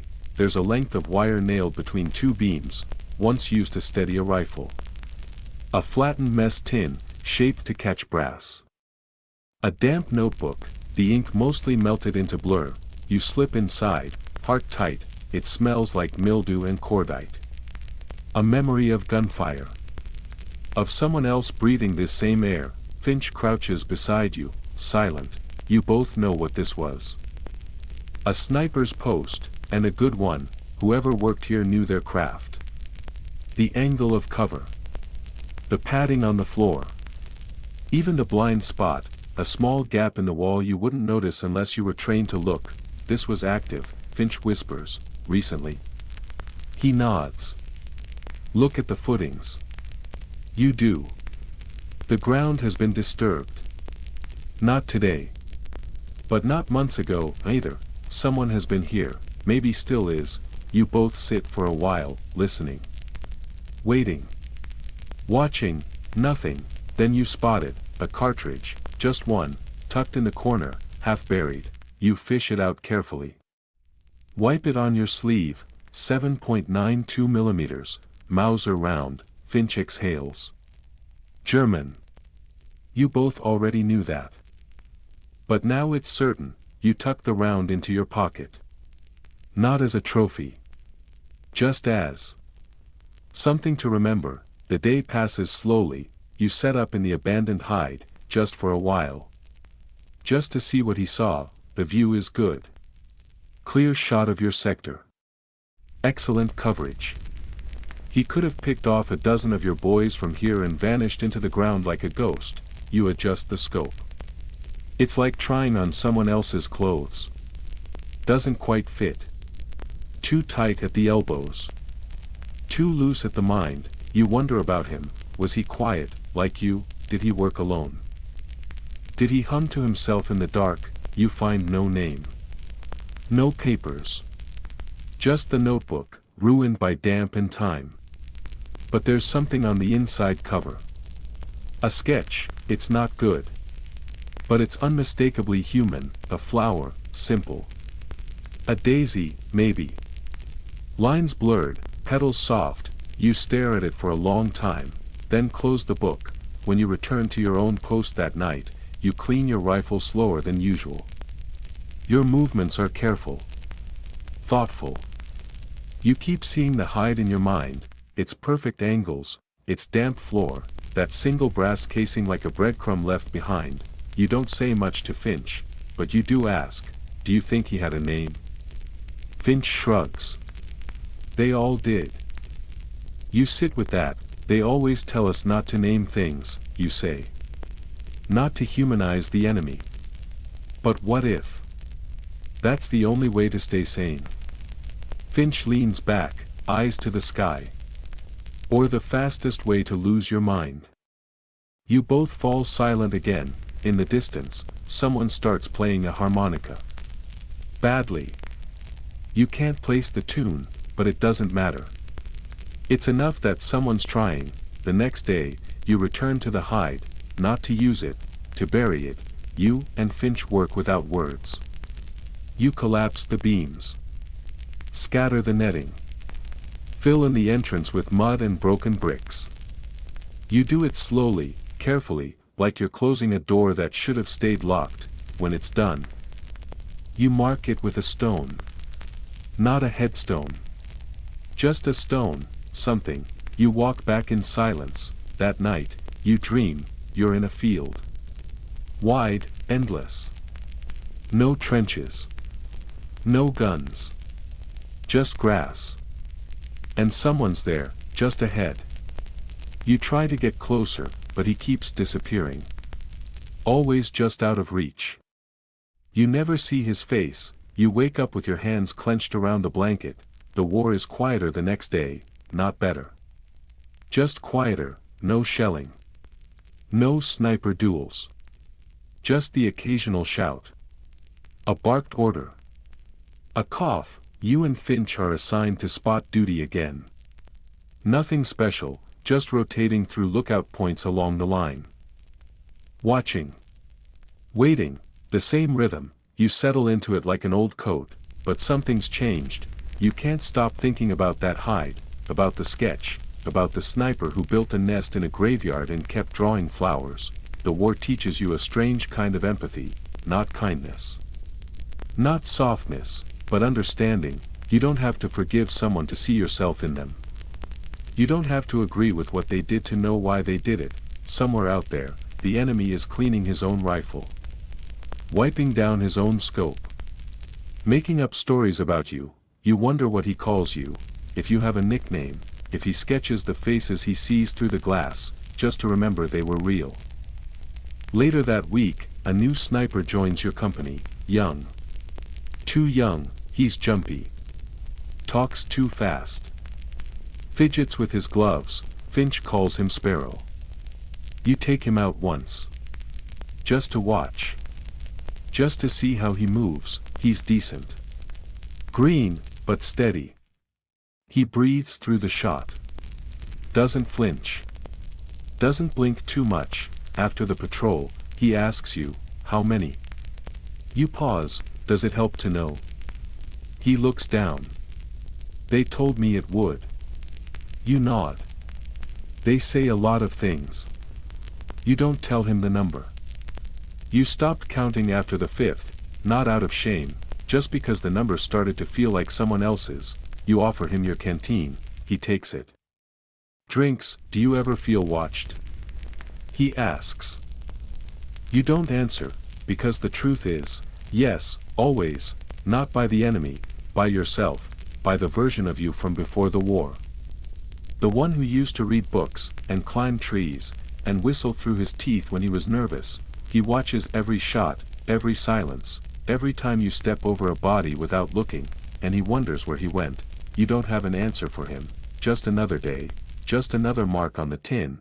That night, as you lie on your back beneath a leaking tarp, eyes fixed on the faded canvas above, you try to speak to that earlier version of yourself. You wake up to frost, not just a dusting, not the light glittering kind. This is the biting, creeping kind that works its way under your collar and into your bones before you even open your eyes. It's not snowing, not yet, but the clouds promise it'll happen soon. Everything smells cold. If cold had a smell, it'd be this: metal, wet wool, and the stale tang of breath that hangs too long in the air. Your rifle feels like it belongs to someone else this morning. It's colder than it should be, and you have to fight the urge to warm it against your chest like a baby bird. But you don't. You just grip it tighter, willing your fingers to remember what they've always known. Finch is already up. Standing ankle deep in slush, holding a tin mug of something that might be coffee or might be regret boiled in water. He passes it to you without a word. You sip. "It's terrible, got orders," he says finally. You raise an eyebrow. "New route. Command wants us closer to Sector 9. Something about an increase in enemy movement. Lots of chatter about their snipers rotating again." You suppress a groan. Sector 9 is a mess, trenches too shallow, mud too deep, visibility terrible. It's the kind of place snipers go to not come back. But you nod anyway. Because that's the job. That's always the job. You pack light. Again. You and Finch have learned what matters and what doesn't. The list is short now: rifle, ammo, scope, scarf, water, and a little notebook. Finch insists on bringing a single tea bag, which he keeps wrapped in oilcloth as if it were gold. You travel by dusk. The landscape isn't changing much anymore, just new arrangements of wreckage. Trees broken at the same angle, trenches etched like veins across a dying skin. Occasionally you spot movement that isn't human: a fox, a crow, a rat as fat as a loaf of bread. None of them bother you. You're no threat to them, and they're no threat to you. You reach Sector 9 by nightfall. It's quieter than you expected, too quiet. You settle into a partially collapsed dugout that smells like the inside of a boot.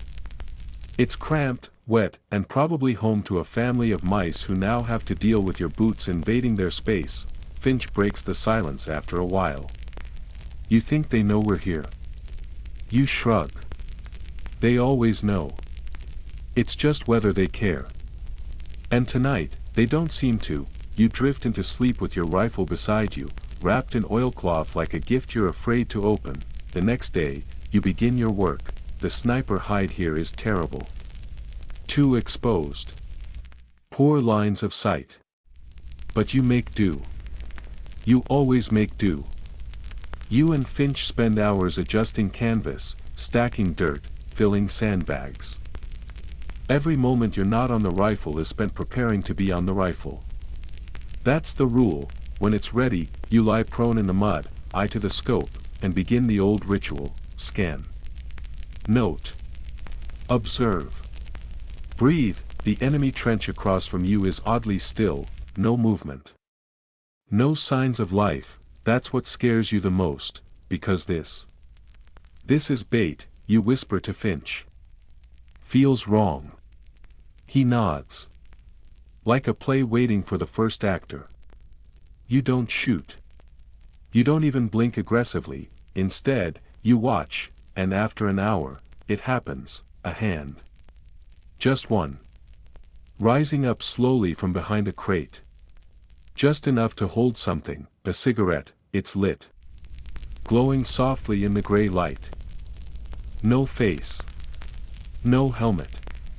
No weapon, just the cigarette. You both freeze. It's not a signal. Or at least, not to you. It's a trap. You know this because you've done this. You've used a dummy hand before, even carved one from a broom handle and a glove. It's a classic tactic, so you don't shoot, but you do smile a little, because whoever's out there knows the game, and that means they're good, which means you need to be better. Over the next few days, the cat-and-mouse dance begins in earnest. You trade illusions. One morning, Finch sets up a dummy helmet and slowly raises it on a stick. It's met with a single crack of gunfire that splinters the top clean off. Finch whistles low. Sharp. Fast. You nod. He's watching close. Later, you place a blanket over a log shaped like a crouching soldier. A decoy, nothing more. Within 5 minutes, shot, dead center. This sniper isn't just good. He's precise. You still haven't seen him. You think he's operating alone. You think he's your mirror, and that's what makes him dangerous. He waits when you wait. Strikes when you bait. He doesn't fall for the easy shot. Doesn't react emotionally. You've met your ghost. The duel stretches over days. Never direct contact. Just subtle moves. Fake-outs. Traps. A shift in the barrel angle. A glint of scope glass, it becomes. Almost friendly, you catch yourself thinking of him by name, not a real one, just the other. As in, did the other move today? Was that the other's shot? Would the other risk that corner? Historians still debate whether sniper duels in World War I ever became personal. Whether long-range combat allowed for grudges or rivalries. Whether men ever truly knew the face of the one hunting them. You don't need to see his face, you already know him, because he's like you, careful. Quiet. Tired. One day, something changes, the other makes a mistake, a real one, you catch a faint shimmer, lens flash, just for a second. He's shifted too far into the light. You freeze. Inhale, line up your rifle, but you don't fire. You could, the shot is clean, but something holds you. You stare through the scope. Through the glass. Through the inches of air and years of war and everything in between, and in that moment, you don't see an enemy, you see a man, like you, cold. Hungry. Alone, waiting, so you lower the rifle. Finch notices. Doesn't say a word, you mark the position on your map, then roll onto your back and let out a long, slow breath. That night, you leave something in the hide, a coin, nothing fancy, just a dull, bent copper piece. Worth nothing, but it's something real. You wedge it into the wall before you go, not as a gift, as a signal. You were here, you saw him, you chose not to. The next day, he returns the gesture. There, in your hide, where your canteen had been hanging, now hangs a small scrap of paper. It says nothing, but it's folded into a shape. A bird, a sparrow.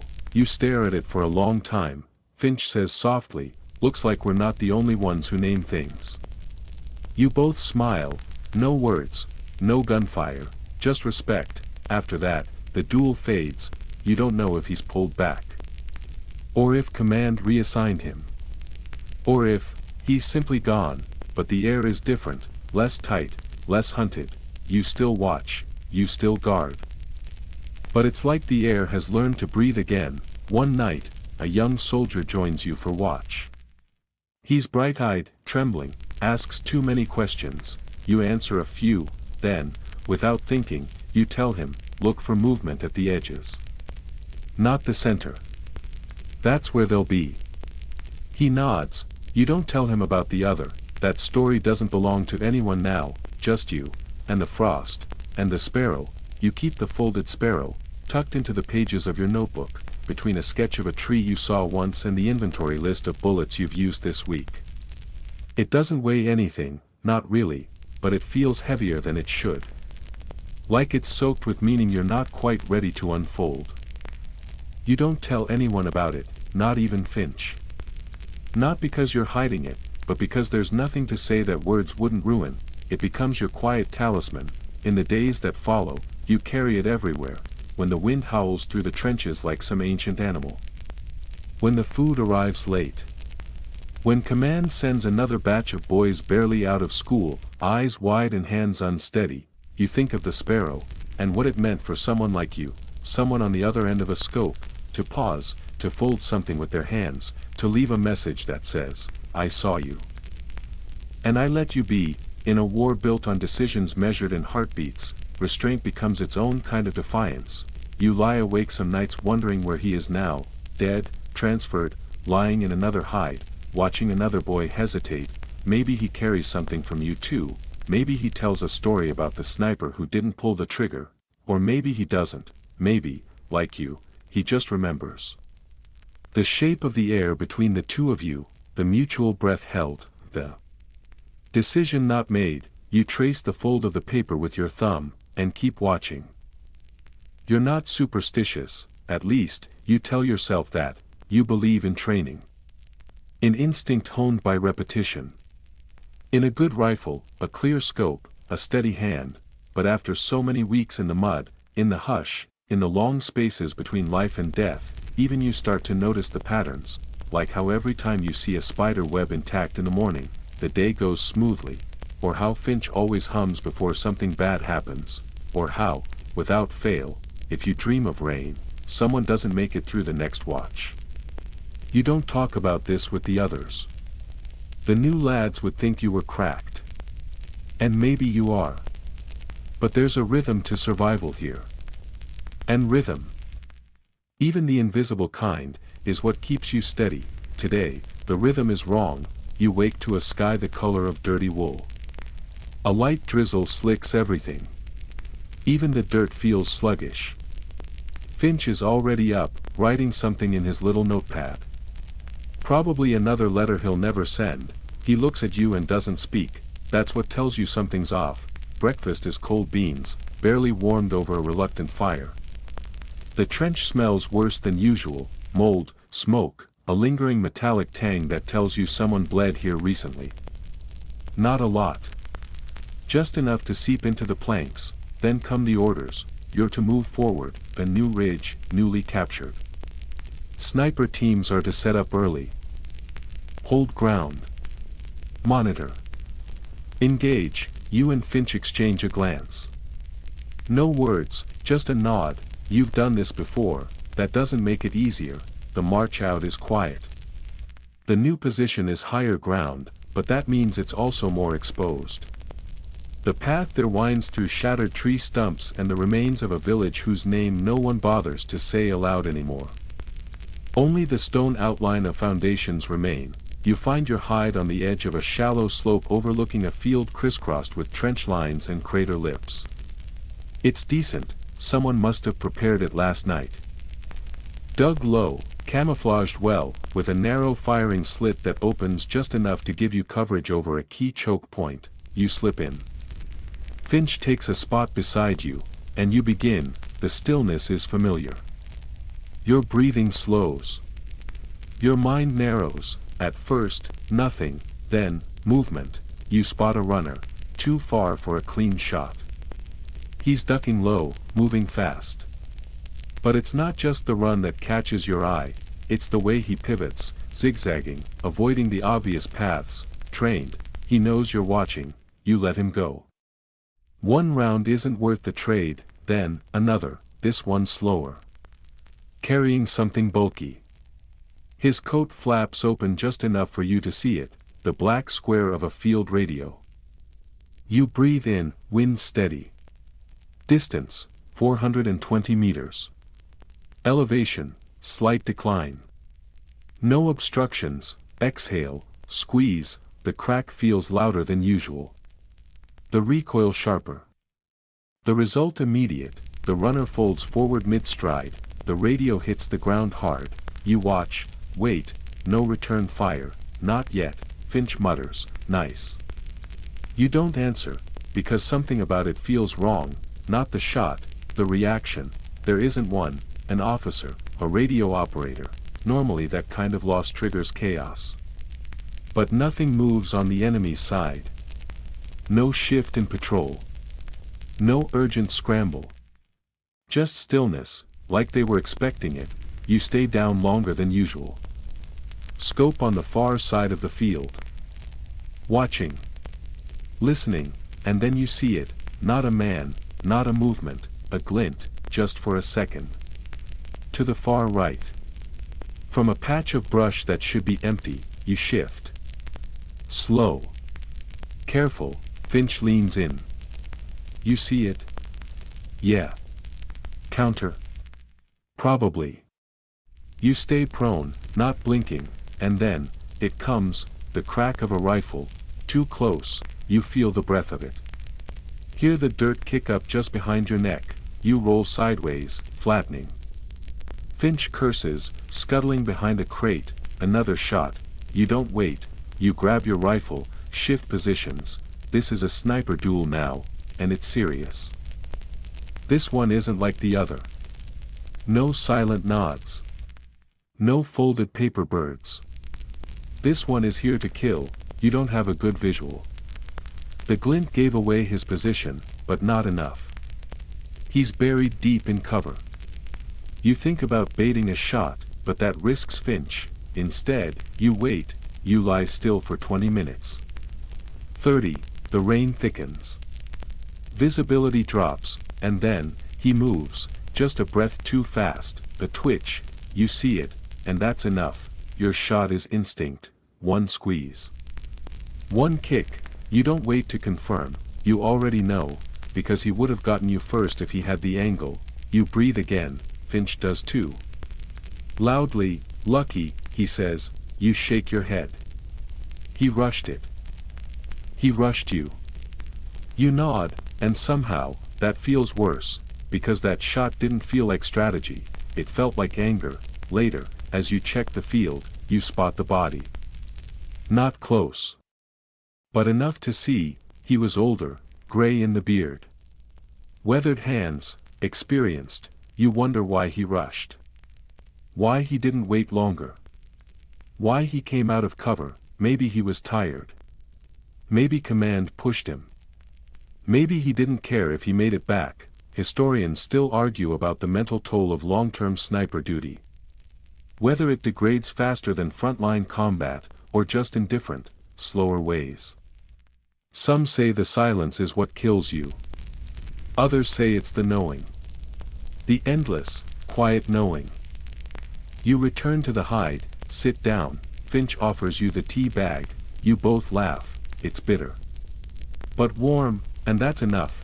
You write about the man in your notebook, not his name, you'll never know it, just the place. The shot. The way the glint gave him away, and a line underneath, he was good. But not today, the night is louder, shells fall somewhere behind you. Not near. Not close.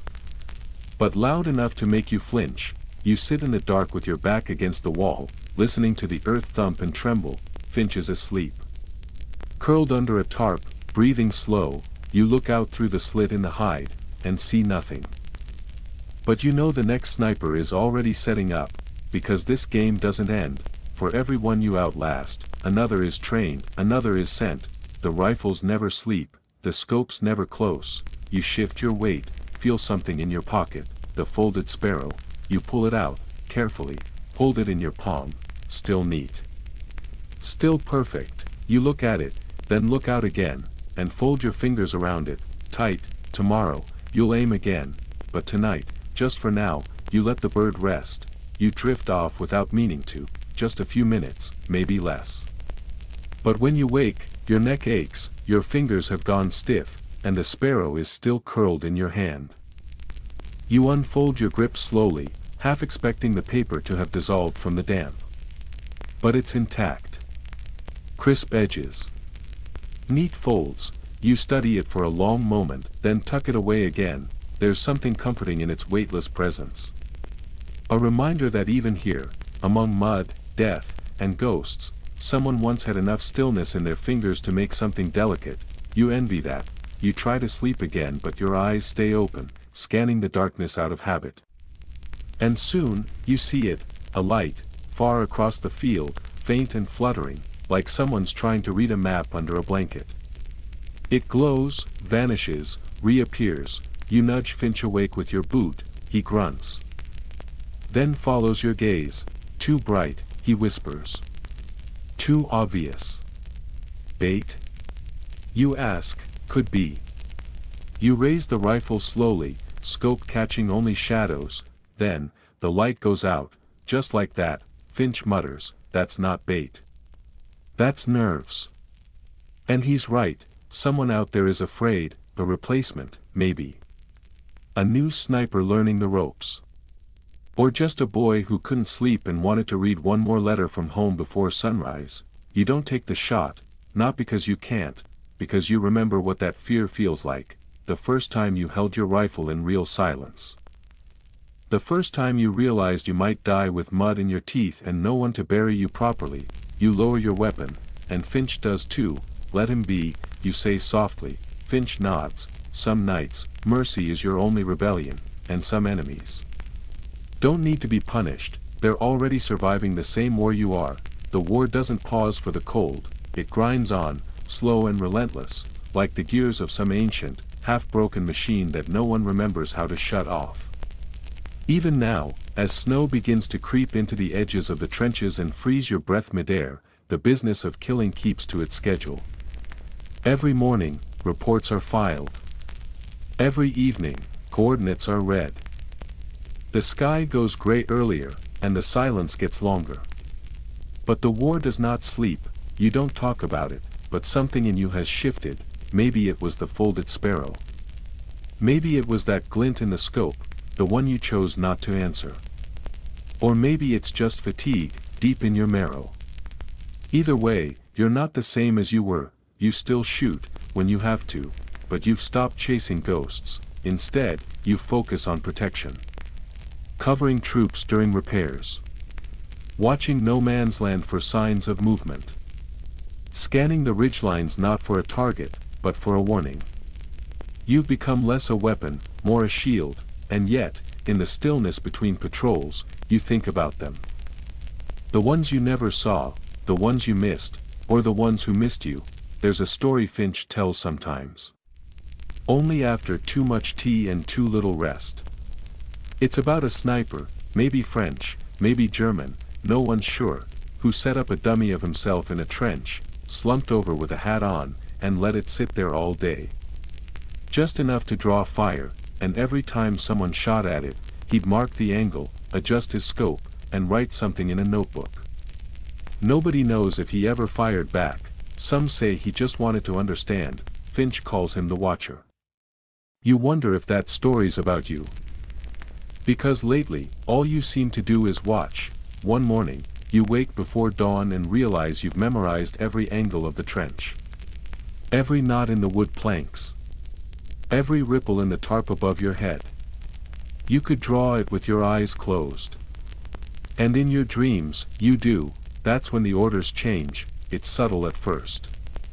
A shift in patrol routes. A request for longer-range observation. Then, a new face arrives, an officer with stiff boots and a clipboard full of strategy. He doesn't look at you when he talks.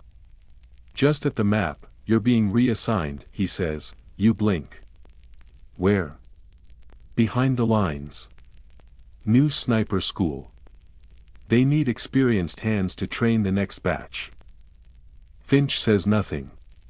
Just looks at you, expression unreadable. You process the words like molasses in your brain. Training, behind the lines. You'd still have a rifle, but you'd be off the front. You ask, is it voluntary? The officer shrugs. Not really. That night, you pack your kit in silence. You've seen too much to believe in beginnings or endings. But this feels like something close to both. When you reach the rear camp, everything smells like soap and fresh laundry. It's disorienting. There are trees here that haven't been shelled. Ground that doesn't squish underfoot. Lights that stay on at night. Your quarters have a roof. You sleep on a mattress, at first. You feel like you're cheating, like you should be back in the hide, watching the lines, whispering with Finch over a dented tin of beans. Like you're abandoning something sacred, but the war doesn't care what you feel, it only asks, what can you do? So, you begin to teach. The recruits are young. Some of them have never fired anything more dangerous than a slingshot. They think snipers are heroes. That shooting is about glory and numbers. You disabuse them of that quickly.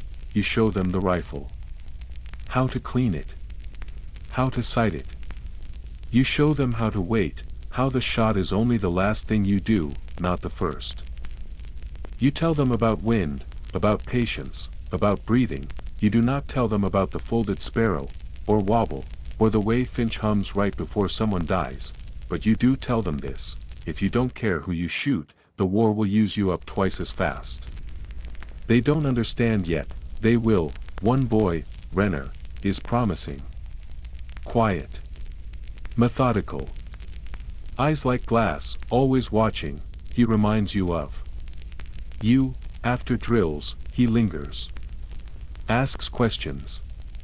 Wants to know about the front. What it's really like. You don't lie, but you don't give him everything either, because some things are earned. One evening, he asks, did you ever hesitate? You pause, then nod. Hesitation isn't weakness. You say, it's awareness. Did it cost you? You think of the glint in the scope. The runner with the radio. The cigarette in the dark, sometimes. But not as much as rushing would have. He writes that down, you pretend not to see, the weeks pass. You drill. You instruct. You watch these boys, these would-be ghosts, learn how to vanish into the landscape. You watch them fold into silence. Into stillness, and some nights, you wonder if you're just preparing them to die more efficiently. Historians still argue whether sniper schools in World War I made any measurable difference. Whether they truly elevated the craft or just created more efficient instruments of attrition. But from where you're standing, behind the glass of a classroom window, you know one thing: they made the war quieter, and maybe that was the point. One morning, a letter arrives, not for you, for Finch, but it's forwarded to your camp. It's sealed in plain brown paper, addressed in tight, careful print. The clerk says, "We think it's yours now." You open it under a tree. Inside, a scrap of paper, no writing, just a new bird, not a sparrow. This one's folded like a crane, the folds are sharp. Deliberate. The paper smells faintly of oil and gunpowder. You stare at it, throat tight. Finch didn't make this, you'd know. This came from him. The other, you don't know how he found you. Or why he reached out, but he did, and somehow, that's enough. You slip the crane into your notebook. Next to the sparrow, the boys ask you, sometimes, if you miss the front. You say, no, then add, but I remember it. Because memory is its own kind of weight, not as heavy as the rifle, but heavier than the paper birds. That night, you dream again, you're in a field. Not like before, this one is blooming. Sun warm. Quiet. No smoke. Just the wind and the grass, and beside you, not ahead, someone walks at your side, not speaking, just there. And when you wake up, for once, your hands aren't clenched.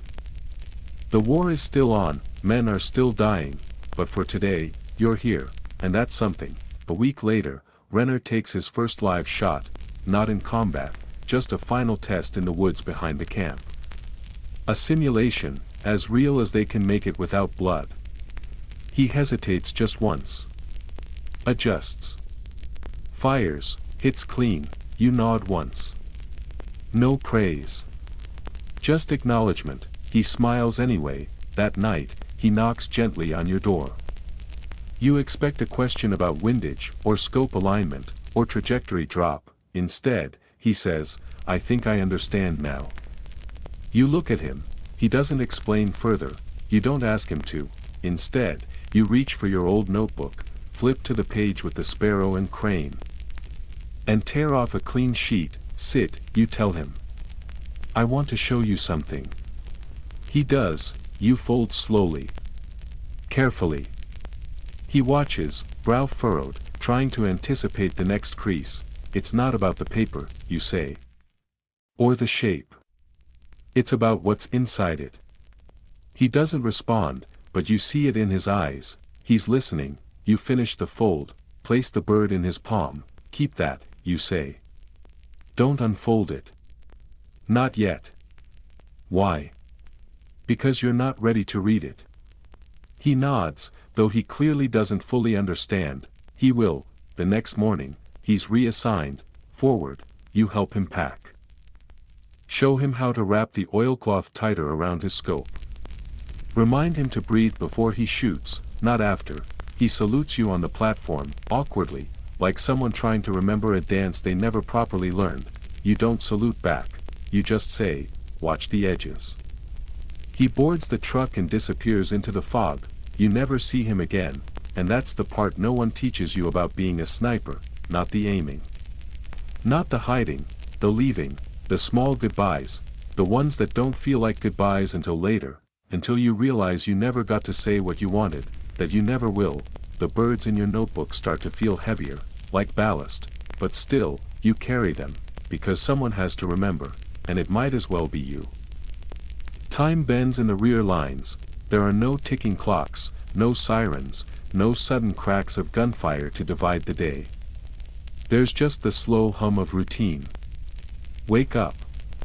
Instruct. Observe. Eat something warm if you're lucky. Sleep if your mind lets you. You don't miss the front, not really, but sometimes you catch yourself listening too hard for distant thunder, and you realize you've been bracing for a shell that isn't coming. You still carry your rifle. Old habit. You still clean it each evening like a prayer. You still dream in shades of mud and smoke and frostbitten silence, but now, you're a teacher. A quiet one. The kind who doesn't need to raise his voice to command a room. The kind who knows when a recruit isn't ready, not because of how he shoots, but because of how he breathes. You spot it in another one. A tall boy named Larkin. Larkin has a solid stance. Good reflexes. Steady grip, but no patience. He fidgets when you ask him to wait for a shot. Taps his boot against the platform. Adjusts his scope too much. Rechecks his target. You know this kind of sniper. You were almost one. You want to shoot before you see. You tell him. He nods sheepishly. Problem is, you continue. When you miss, you won't know why. You assign him an exercise in stillness. 4 hours, prone, no trigger. Just watching. The same ridge. No movement expected. No targets. When he finishes, soaked with sweat and nearly vibrating with tension. You ask him what he saw. He rattles off observations. 2 birds, 1 soldier lighting a cigarette, a rabbit, a torn tarp flapping in the wind. You smile. Better. Now you're starting to see. Because sniping isn't about pulling the trigger, it's about knowing when not to. That lesson takes longer to teach. You remember the times you failed at it, the shot you took when you didn't need to. The silhouette you recognized too late. The time Finch called out and you didn't hear him until the round was already flying. Mistakes live longer than the men who make them, at least, in your head they do. That evening, you walk the training grounds alone. You know every tree now. Every rusted nail sticking out of the boards. You run your hand along a fence post and realize it started to splinter in the same spot you always lean. It's peaceful here.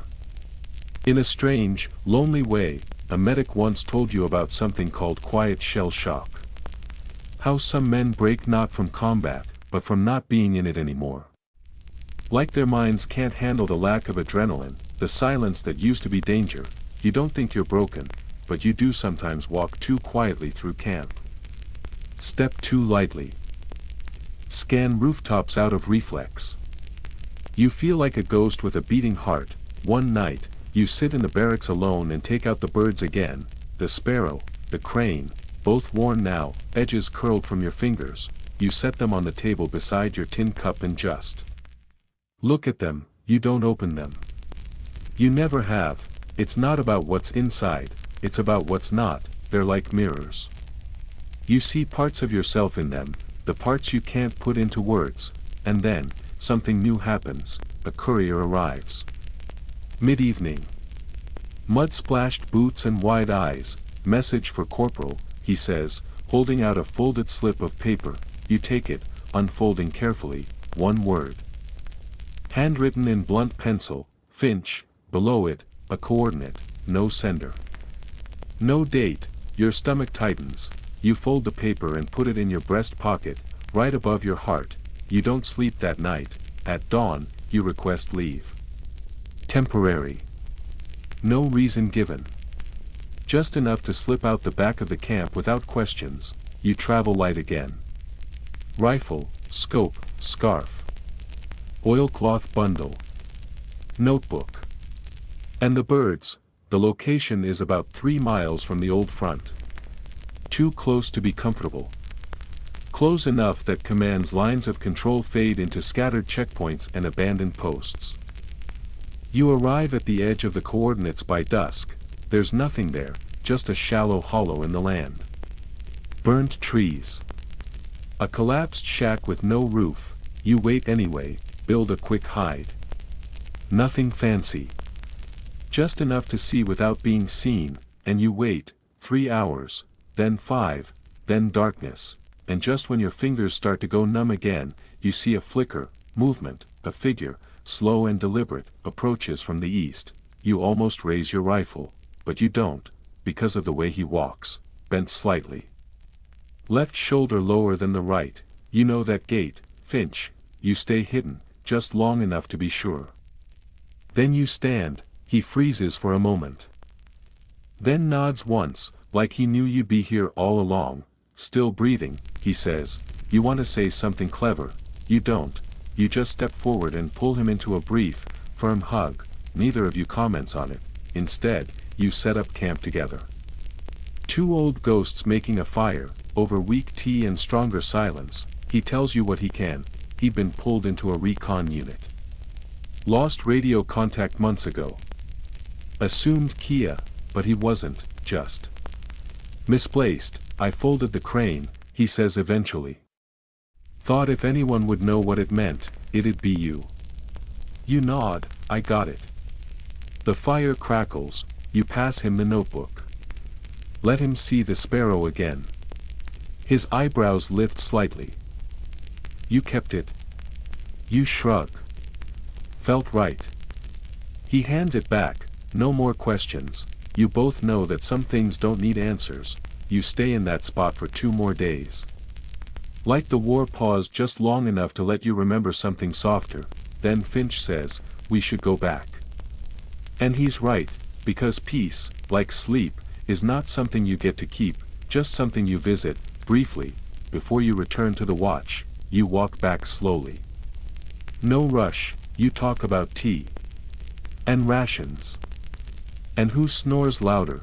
You talk about anything except the trenches, until the gates of the camp appear again, and you both step through. 2 instructors now, both ghosts, both still breathing. You find Renner that evening, back early from his assignment. He's in the mess hall, drinking tea. When he sees Finch, he doesn't ask, just nods. You realize he's learning. You hand him a new piece of paper. He folds, slowly, under your guidance. This one becomes an owl. Finch watches with a crooked smile. You think maybe that's what teaching really is. Not about rifles. About remembering, about passing on the quiet, about showing someone how to carry weight made of nothing but paper, and silence. That night, as the barracks quiet down and the soft murmur of distant laughter fades into darkness, you find yourself standing just outside the door. The cold biting at your fingertips.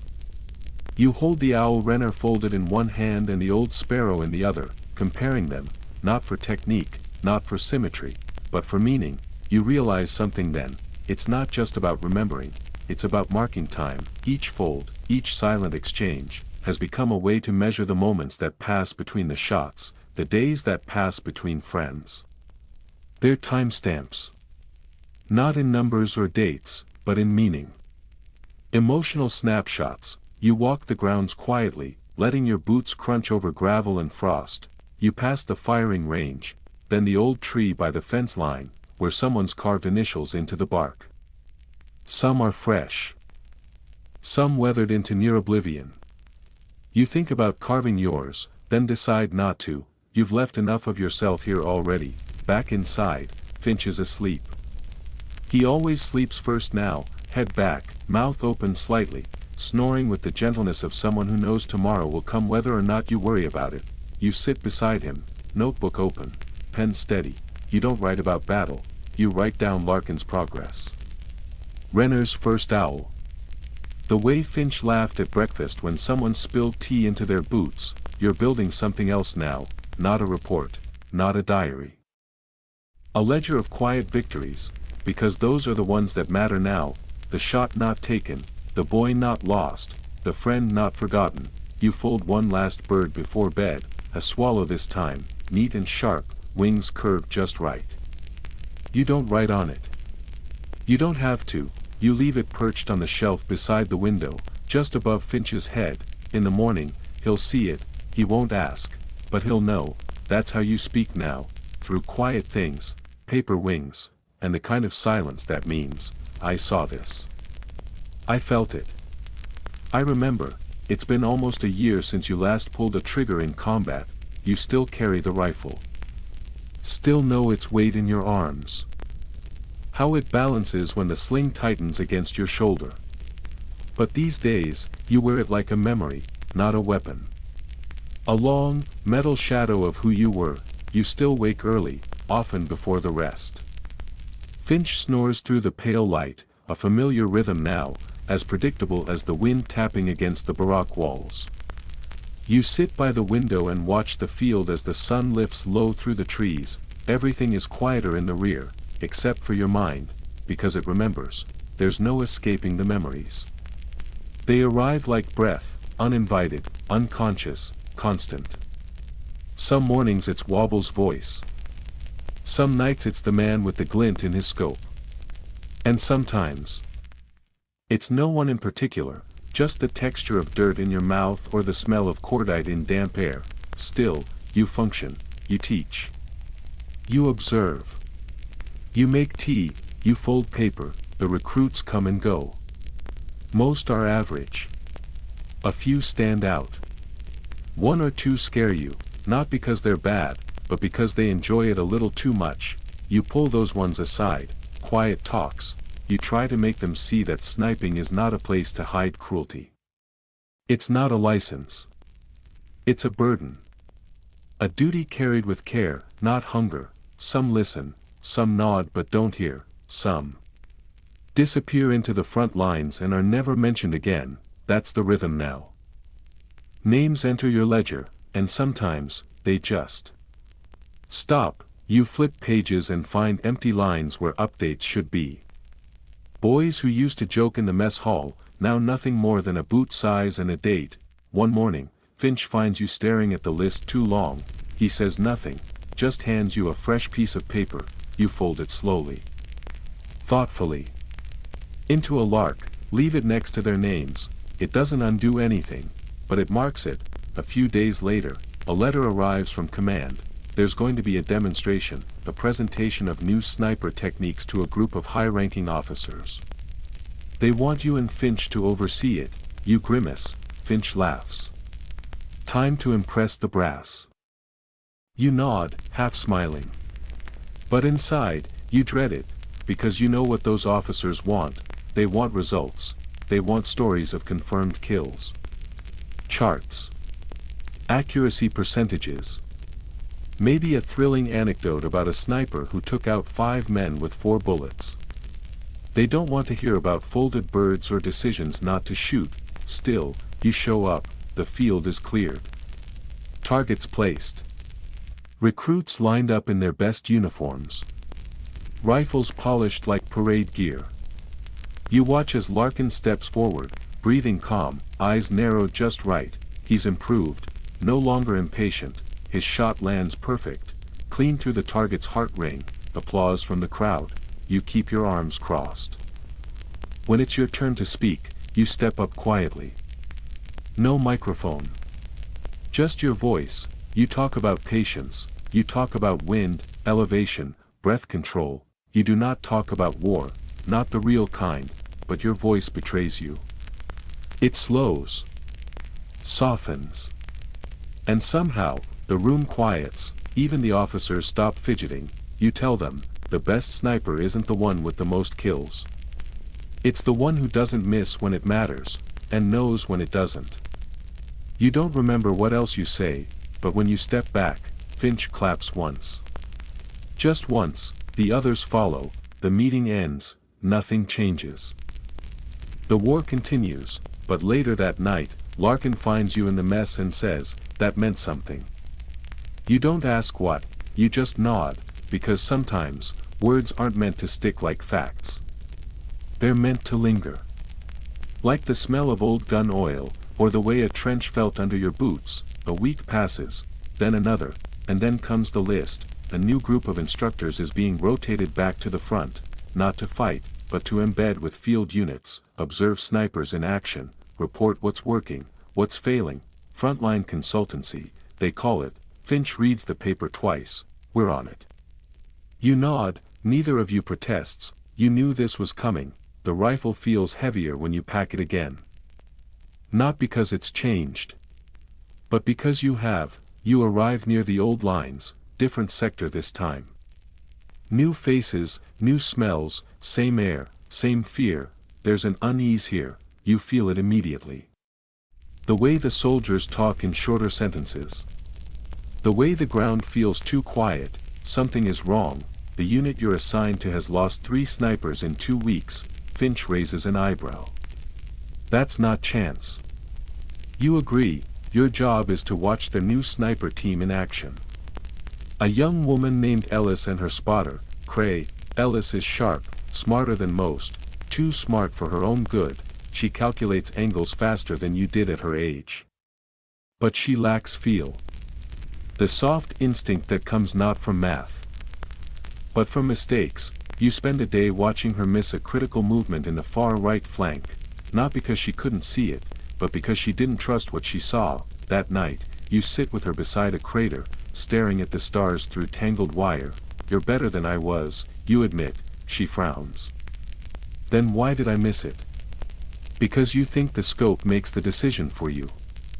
She doesn't speak. You look at her, really look, and for the first time, you see yourself, not as you are now, but as you were, tired. Sharp. Hollowed out. A tool that hadn't yet realized it was a person. You pass her your notebook, read it. She opens it. Slowly, finds the birds, the sketches. The names, your notes from the front. Your corrections. The ones that say, don't forget the humanity. Or you'll lose it. She reads silently for a long time, then hands it back, and says, thank you. You don't answer, because something in her eyes says she understands. Later, you and Finch sit beside the dugout and listen to rain patter against your helmets. He lights a cigarette and passes it to you. You puff once, hand it back. You think they'll be okay. He asks, you don't know if he means Ellis and Cray, or the whole generation. So you say, not all of them. But some will. That's enough for now. You sleep uneasily. There's shelling in the distance, not close, but persistent, like thunder rehearsing. In the morning, Ellis takes her shot. You're watching. It's perfect, and necessary. You feel no pride, only relief. She doesn't smile. She just writes it down, another ghost for her ledger. You return to base that afternoon. The sun is low. Finch hums something tuneless, and you think, not for the first time, that maybe this war doesn't end. Not really, it just shifts, from generation to generation, from rifle to paper, from the ones who fight to the ones who remember. That night, as you stare out the window of your temporary bunk, you take out your last piece of clean paper, fold slowly, a raven, sharp angles. Dark wings, you place it on the sill, let the wind take it if it wants, because some burdens can't be passed, but some memories must be released, and tonight, for once, you think maybe sleep will come, but before sleep does come, you linger, just a little longer, beside that open window. The air smells like burnt canvas and wet grass. Somewhere beyond the fence line, someone's playing a harmonica, soft and slow, a tune so old it might not even be music anymore. Just memory stretched into sound. You watch the raven. It rocks gently in the breeze, balanced on its belly. It doesn't fly, and for some reason, that feels right. You think about Ellis again, how she looked after that shot. Not proud. Not shaken. Just present. Like someone who had made a deal with the war and understood what it cost. You wonder if she'll fold birds one day. You hope not. Not because it's foolish, but because it means she'll have carried too much. You glance at your notebook again. The pages are nearly full now. Margins cluttered with sketches. Scribbles. The occasional tea stain. A life lived between crosshairs and coffee cups. You wonder what someone else would make of it, if, decades from now, a historian dusts it off in an archive and tries to decode the meaning behind a single origami sparrow. They won't understand, not fully. Historians still argue whether World War I snipers had lasting psychological effects beyond the battlefield. Some say their training hardened them. Others believe the isolation fractured something essential. You suspect both are true. Or neither. Depends on the man. Depends on the memory. A breeze shifts again, and the raven flutters off the sill. you watch it fall, not far. Just enough to disappear into the underbrush, a soft landing, you smile, maybe that's the most you can hope for, a soft landing, not peace. Not victory, just the absence of the fall's violence. Behind you, Finch stirs in his bunk. Mumbles something in his sleep about mustard tins. You chuckle quietly, and that's when it hits you, you've survived this long not because you were the best, not even because you were lucky, but because somewhere along the way, someone shared their silence with you. Someone handed you a bird made of folded paper and said, "This matters, even if you don't know why." And now, it's your turn, not to teach. Not to fight, but to pass it forward. You lie down, you let the window stay open, and you wait, not for the next shell, or the next order, but for something gentler. Morning arrives without warning, not with trumpets or orders, just a shift in light through the baroque window. You blink into wakefulness, and the ceiling above you is gray with early sun. Finch is already up, clinking mess tins around in the corner, humming something vaguely cheerful and tuneless. You sit up slowly, your back aches the way it always does after a cold night, and your fingers tingle with stiffness that never quite leaves anymore. You stretch, listen to the quiet crack of your shoulder, and accept it. This is the body you've earned. Finch hands you a mug of tea without speaking. He knows better than to ask how you slept. You sip it in silence, warming your hands against the metal cup. And glance at your notebook again. The raven is gone, but its impression lingers, a faint crease on the last page. You think about folding another. Maybe not today. Outside, the camp is stirring. A few soldiers dragging laundry lines. One trying to hammer a bent nail back into a tent pole. A medic swatting flies. The war is distant here, still present, but in the margins. Like background noise you've learned to live with, but today feels different. There's a courier waiting near the entrance, this one's crisp. Clean boots. Cap set too straight. Nervous fingers. He glances at you and Finch like your statues brought to life. "You're being reassigned," he says. Finch rolls his eyes. "Of course we are." "Where to?" You ask. "Observation post. Out past Sector 23. High ground detail. They're expecting movement. High-value targets." You both know what that means. Another sniper duel, likely a bad one, and they're sending you to make sense of the mess. Finch sighs. "Lovely. Can't wait."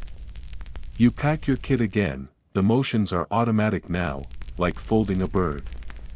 Cloth, rifle, lens cover, oil tin, scope cloth, backup rounds, field rations, water flask, notebook. The weight settles into your back like a familiar hand. You don't say goodbye, you just leave. The truck ride is long. Dust kicks up in clouds behind you. The road is riddled with potholes and old ruts from wheels long gone. You pass fields where the trees lean like old men, and fences that once marked property lines now just crumble into mud. The post is near a ridge, high elevation, good sight lines, bad luck. When you arrive, you're greeted by a junior officer who barely looks old enough to shave. He tries to sound official, but his voice cracks on suppressing fire. He walks you through what little intel they have. Enemy snipers have been active for days, accurate, deliberate, unmatched. They're picking off our scouts. One by one, the officer says, clearly rattled. "We think it's a small team. Coordinated. We're hoping your experience will help." You nod once. Finch just mutters, "Here we go again."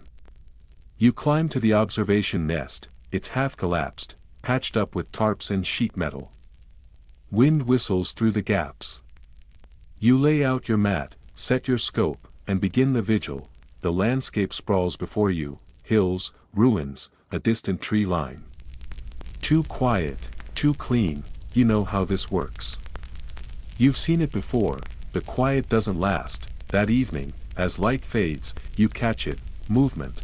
Not much, just a shimmer of glass in the distant tree line, the telltale kiss of sunlight on a scope. You don't take the shot. you lower your own scope slowly and glance at Finch. He's already seen it. That's not carelessness, he says. That's bait. You nod. They're smart. This isn't random fire. It's invitation. They want you to shoot, to reveal your position. You don't bite. Instead, you wait. The next day, the pattern continues. No direct fire. Just flashes. A movement. A glint. A footprint deliberately left in soft soil. They're talking to you, sniper to sniper, the language of patience and temptation. That night, you think about the man you never shot. The one who folded the crane. Could it be him? Finch wonders aloud. What if it is? You shrug. It doesn't matter.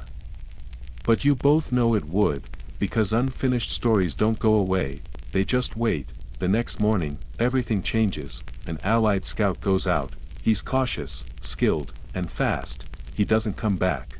You don't need to see the body to know. Finch mutters, that's not just talent. That's precision. You nod grimly, and begin planning. That afternoon, you move your position further uphill, find a new vantage point among the rocks. You make sure to leave behind false signs, impressions in the dirt, cigarette ash, an old ration tin. Enough to suggest you're still in the nest. Classic misdirection. You settle in under the branches of a broken pine. A sharp wind cuts through your scarf, but you hold your breath. You wait for 5 hours. Then, finally, it happens. Movement, different this time, subtle, careful. You spot them, not one, but two, working in tandem, moving like you and Finch used to. Same spacing. Same timing. Same discipline. You whisper, they're good. Finch doesn't answer. He's already adjusting for wind. You watch one of them set up. Crawl forward. You study his hands, his posture, and something stops you. It is him, the same rhythm. The same shoulder roll. The fold of the scarf. Your heart knocks once, loud and dull in your chest. It's the man who folded the crane, your ghost, your mirror. And he's aiming at where he thinks you are. You watch him pause, reconsider, tilt his head like he's listening to something in the trees. You don't move, neither does he. Finch whispers, you want me to take him? You don't answer immediately, because you could, one clean shot, end it, but something inside says, don't. You whisper, let him go. Finch doesn't ask why, just lowers his rifle, and the man does the same. From across a battlefield, through a lens of war, two snipers nod once, like old friends passing on a quiet street, then they vanish. No shots, no kills, just memory. You and Finch exhale together. The sun sets. The air turns colder. Back at camp, you file a report. Enemy snipers observed. Highly skilled. Withdrawn from engagement. No lies, just the truth that matters. No one questions it. Not this time. A week later, you're rotated again, your last field deployment. They say the war might be winding down, though no one believes it until the papers say it twice. You return to the rear, your bunk, your notebook, your birds, and for the first time in months, you take a blank page, fold it slowly, deliberately. It's not a crane, or a sparrow, or a raven. It's something new. You don't know what it is, but it feels right. You leave it on the shelf, beside the others, each bird a chapter. Each fold a moment, each crease a decision. Later, you write down something beneath it, just one line. Not every shot is the important part, because some of them, the best ones, are the ones you never take. That night, you sit alone by the window, notebook in your lap. The birds are all there, lined up like a quiet choir. Sparrow. Crane. Raven. And the newest one, still unnamed. You don't write anything, you just fold, not for memory this time, not for mourning, just to mark the moment. The paper shifts into something soft, curved, uncertain. Not quite a dove. Not quite anything.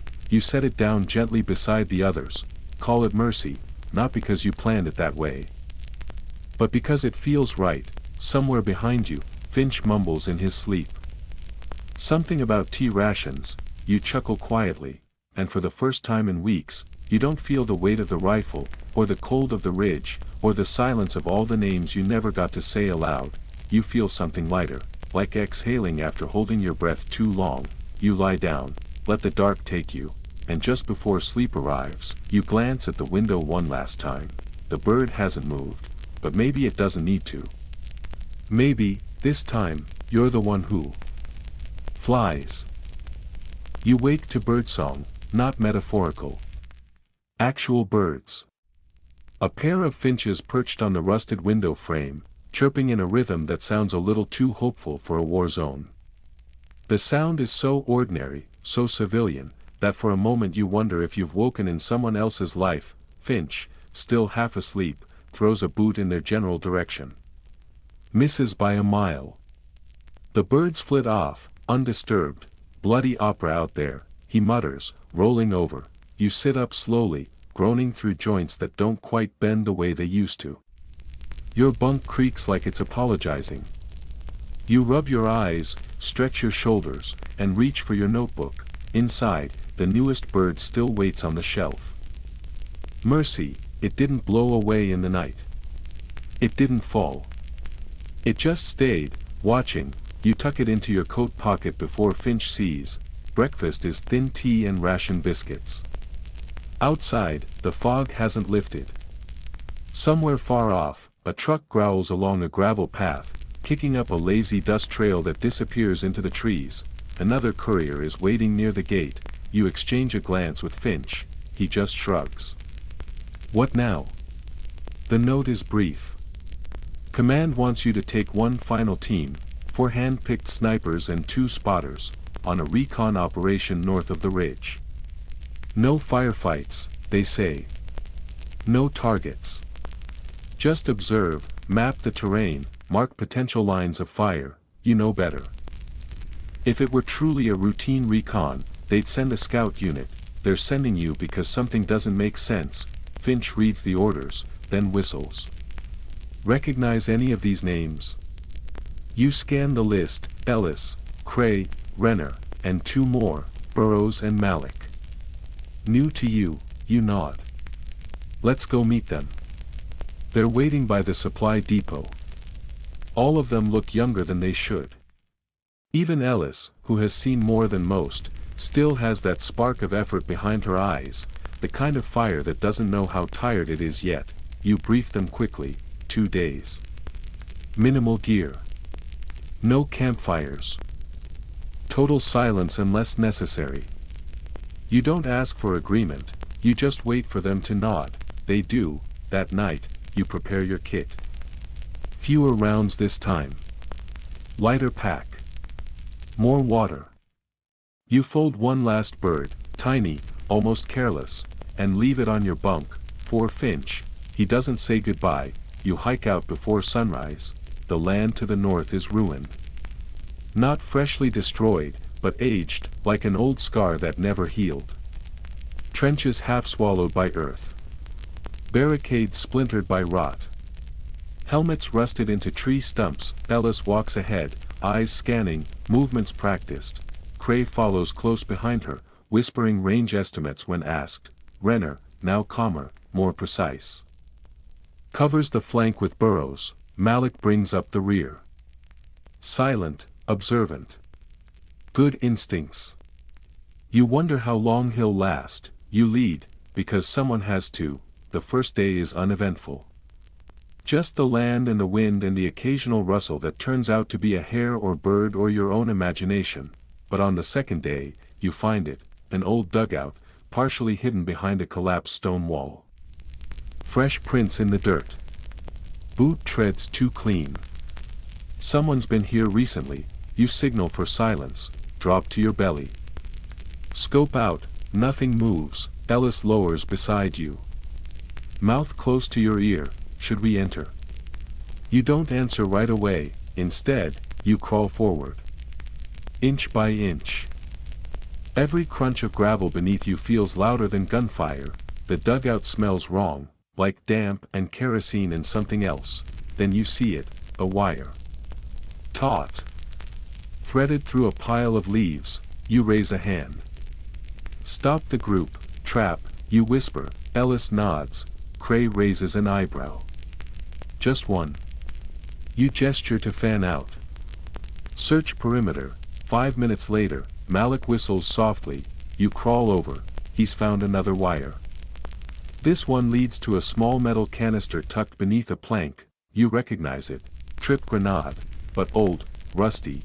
You relax a little. Not active, you mutter. Probably bluffing. Still, you don't enter the dugout. You mark it on your map and move on. 3 clicks north, you find something worse. A body, fresh, face down in the mud, uniform stripped of tags, boots missing, no blood, just gone. You crouch beside it, searching for signs, entry wounds, bruising, anything. But there's nothing. It's like the man simply stopped. Renner approaches behind you. Was he shot? You shake your head. No exit wounds. No marks. Then what happened? You don't answer, because you don't know. You leave the body untouched. No prayers, no speculation, just a mark on the map. That night, the group hunkers down beneath a ridge. No fire. No conversation. Just cold rations and colder thoughts. Ellis sits beside you in the dark. She says, "You think we're being hunted?" You don't lie. Yes. By what? You stare into the woods. If I knew that, you say, I'd already be asleep. She chuckles once, but there's no real humor in it. Sleep comes slowly. You dream of trenches again.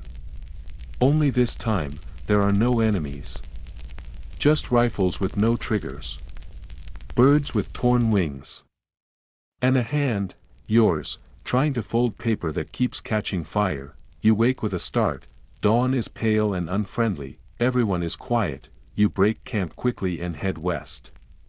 Circle back toward the post, but after 2 clicks, Renner freezes. He's found something in the dirt. Prints, boots again. But this time, they match yours. Exactly. Finch used to say the worst kind of fear was recognizing your own trail and not remembering walking it. You scan the trees. Someone's following you, not from ahead. Not from behind, from within the group. You gather them, one by one, and you speak calmly. We're not alone. Malik frowns. There's no one here. There is, you say. And they're walking like us. Ellis looks sick. You don't accuse anyone. Not yet. Instead, you change course, double back, then veer north again. It slows your progress, but that's the point. You lay a trap, one of the oldest in your book. You leave a false trail. Fresh prints. Drag marks. A spent shell. All of it designed to look careless, rushed. Then you wait. You and Ellis take the high ridge. The rest stay low. Hours pass. Then movement, just a flicker, but you see it. Someone's following your decoy trail, not in uniform, not armed, just watching. You don't shoot, you don't call out, you just note it. Another silhouette in the woods, another sparrow on the wind. When you return to camp that evening, the group is quieter. No jokes. No questions. Even Renner stops humming. You don't explain what you saw. They're not ready for that yet. Back at the post, Finch meets you at the gate. He doesn't speak. Just hands you tea. You sip. It's cold, but steady. You found something, he says. You nod. He waits. You finally answer. I found myself. Out there. Walking beside them. He doesn't blink, still carrying your birds. You pull the notebook from your coat. The pages are heavier now, not from weight, from meaning. You place it on the table between you. He flips through it slowly, nodding once, then again. Finally, he says, maybe it's time you wrote the last line. You stare at the final blank page, and wonder what it should be. You sit with that blank page for a long while, not because you don't know what to write, but because you do. And somehow, that makes it harder. Finch doesn't rush you. He just sips his tea and watches the evening deepen through the window. The post is quiet now, humming with low footsteps, the occasional metal clink, and wind worrying the canvas walls. Finally, you pick up the pen. You write slowly, not a report, not a name, just one sentence. I walked through the war and still knew how to fold a bird. You underline it once, no flourish, no signature, then you close the notebook for good. There's no ceremony, no applause, just a feeling. A finality that doesn't hurt the way you thought it might. You slide the notebook into a canvas pouch. Label it only with your initials and the year. Finch watches and says softly, "Think you'll fold any more?" You shake your head. "No. I think I've said what I needed to." He smiles, doesn't argue. You both rise. Back creaking, knees stiff, and you think, maybe there's a life after this, not far off. Not loud, but quiet. You never expected to be here this long. At the start, it all felt temporary, like you'd be folded up and shipped out again before you even unpacked your thoughts. But days stretched. Seasons shifted. And somehow, time began settling into the cracks. Now, the war is quieter, not over. No one dares say that yet. But the gunfire is less constant. The orders less desperate. The faces around you, younger. Sometimes too young to remember what the worst days looked like. Sometimes you're not sure you remember either.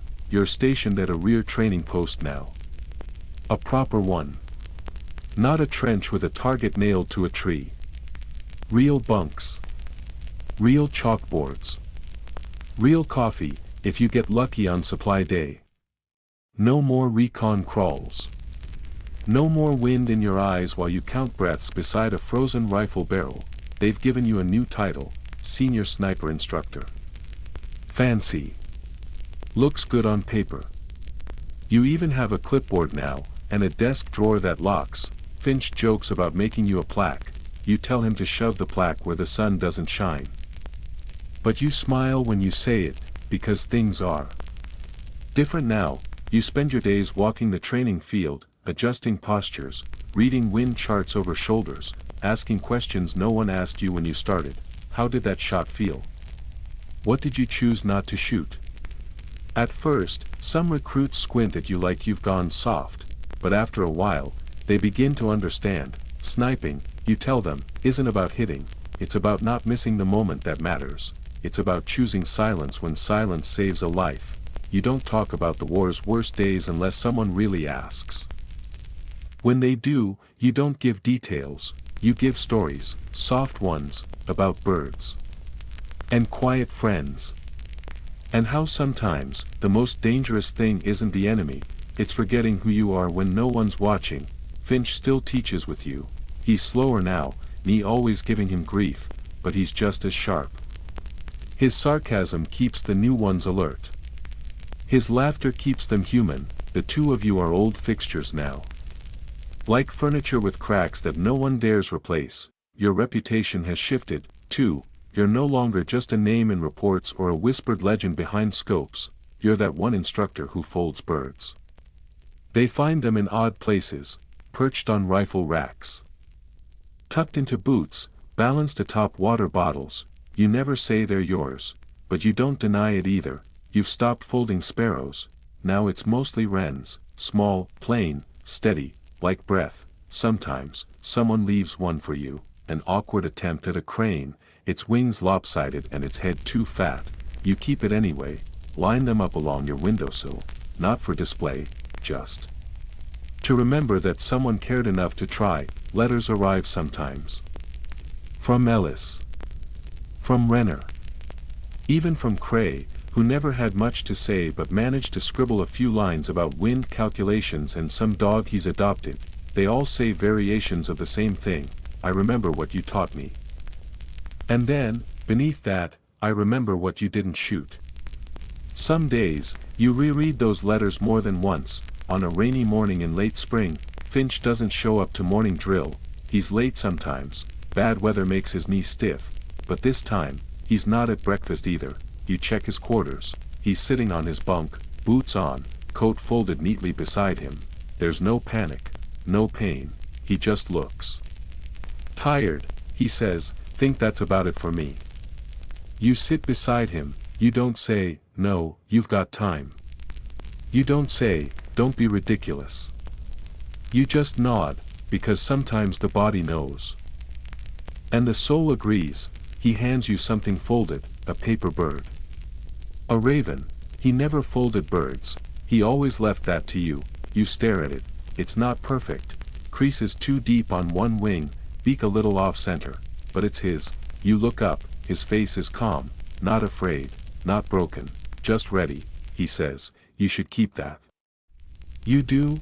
A week later, he's gone, peacefully, no sound, just one final breath in a room that feels too quiet afterward. The barracks shift. You hear it in the way boots drag a little heavier, in the silence at the edge of meals. No one says it outright, but everyone feels it. You place his bird on the shelf. You don't write his name on it. You don't need to, they all know. The next day, you teach as usual, and you start the lesson the way Finch used to. Right, you lot. Try not to disgrace your rifles.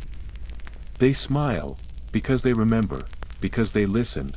You realize, standing there, that what you and Finch built wasn't a training program, it was a language, a way of teaching people how to shoot, yes, but also how to see, how to think, how to wait. Later that night, when the lamps are dim and the air smells of rain, you sit by the window with a fresh notebook. This one is new, clean pages, untouched. You think about not writing in it, letting it stay empty, like a monument.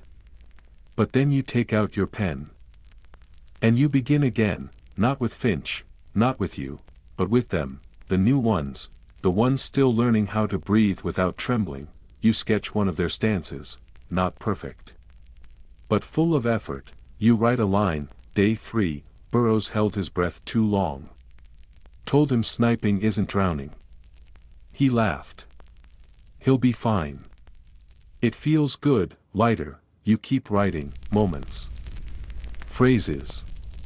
Impressions, not for history, just for memory. A few weeks later, a visiting general arrives. He wears medals like buttons and shakes hands too hard. He asks to see your logbooks. You hand him the old one. He flips through it, puzzled. Birds. He asks. You just nod. He says, "You kept no kill count." You say, "I kept what mattered." He doesn't understand. You don't expect him to. But when he leaves, you catch one of the younger soldiers watching from the corner, smiling. They do understand. That's enough. Seasons change again, and you find yourself pausing more often, listening to wind, watching light shift through leaves. You fold less, but when you do, it's slow, careful, intentional. One evening, a recruit asks to sit beside you. You offer them tea. They sip in silence for a long time, then finally say, "Do you think it ever really ends?" You don't ask what it is. You know. You answer, "No," then you add, "But it quiets." They nod. That's all they needed. Before they leave, they hand you something folded, a heron, maybe. Or a stork. You're not sure. You keep it, add it to the shelf. One night, in the middle of a dream about snow and trees and silence, you wake suddenly. No sound, no flash, just the feeling of being needed. You sit up, slip on your boots, go outside. The air is cold, crisp, familiar. You walk the perimeter, pass a shadow under a tree. Young recruit. Rifle across his knees. Crying silently, you sit beside him, say nothing. After a while, he speaks. "First time I've ever seen someone." He doesn't finish. You don't press him. Instead, you take a piece of paper from your coat pocket. Fold quietly, let him watch. When you're done, you hand him the bird. He holds it like it might break, whispers, "What's its name?" You say, "It's yours." You name it. He smiles, not big, but real. He tucks it into his sleeve. You walk back to your bunk. Sleep comes easier. Weeks pass. You grow older. Your bones remind you of it more than the mirror does. Your walk is slower. Your handwriting shakier, but your eye, still sharp, and your silence, still full of meaning. One day, you return from the field and find a package on your bunk. No note, just string and brown paper. Inside, a box. Inside the box, your first bird. The crane, The one you gave to the enemy who didn't shoot, the one you thought had vanished. Your breath catches, because it's still intact, still marked with your tiny initials, and beneath it, one more thing, a folded hawk, perfect, balanced, precise. You know who made it. You don't need a signature, you stare at it for a long time, then you place both birds on the shelf. No words, just reverence. You think, maybe that's how it ends. Not with gunfire, not with a final shot. But with something folded, something returned, something understood, and maybe, just maybe, that's enough. And now, the last page folds closed, the rifle is quiet. The campfire's long burned down. Somewhere out there, past the trees and the mist and the years, a paper bird drifts in the wind, its wings catching the light, just enough to remind you it was once held by steady hands. You made it, not through every bullet, or every night, or every goodbye. But you made it here, to the quiet after, to the stillness that follows the noise. You can put the scope down now. Let your breath ease. Let your shoulders settle back into the softness of the mattress. You've carried enough. Watched enough. Chosen silence when it mattered most. And now, the war can go on without you. It will. It always does, but your part, is done. You taught what mattered. You remembered what others tried to forget. You folded meaning into paper, and handed it gently to the next hands waiting in line. So tonight, rest easy, let the old echoes fade behind you. No marching boots. No distant thunder, just the hush of sleep drawing close, a breeze through a window, a bird on a sill, a name, whispered once, and never needing to be said again. Sweet dreams, sweet dreams.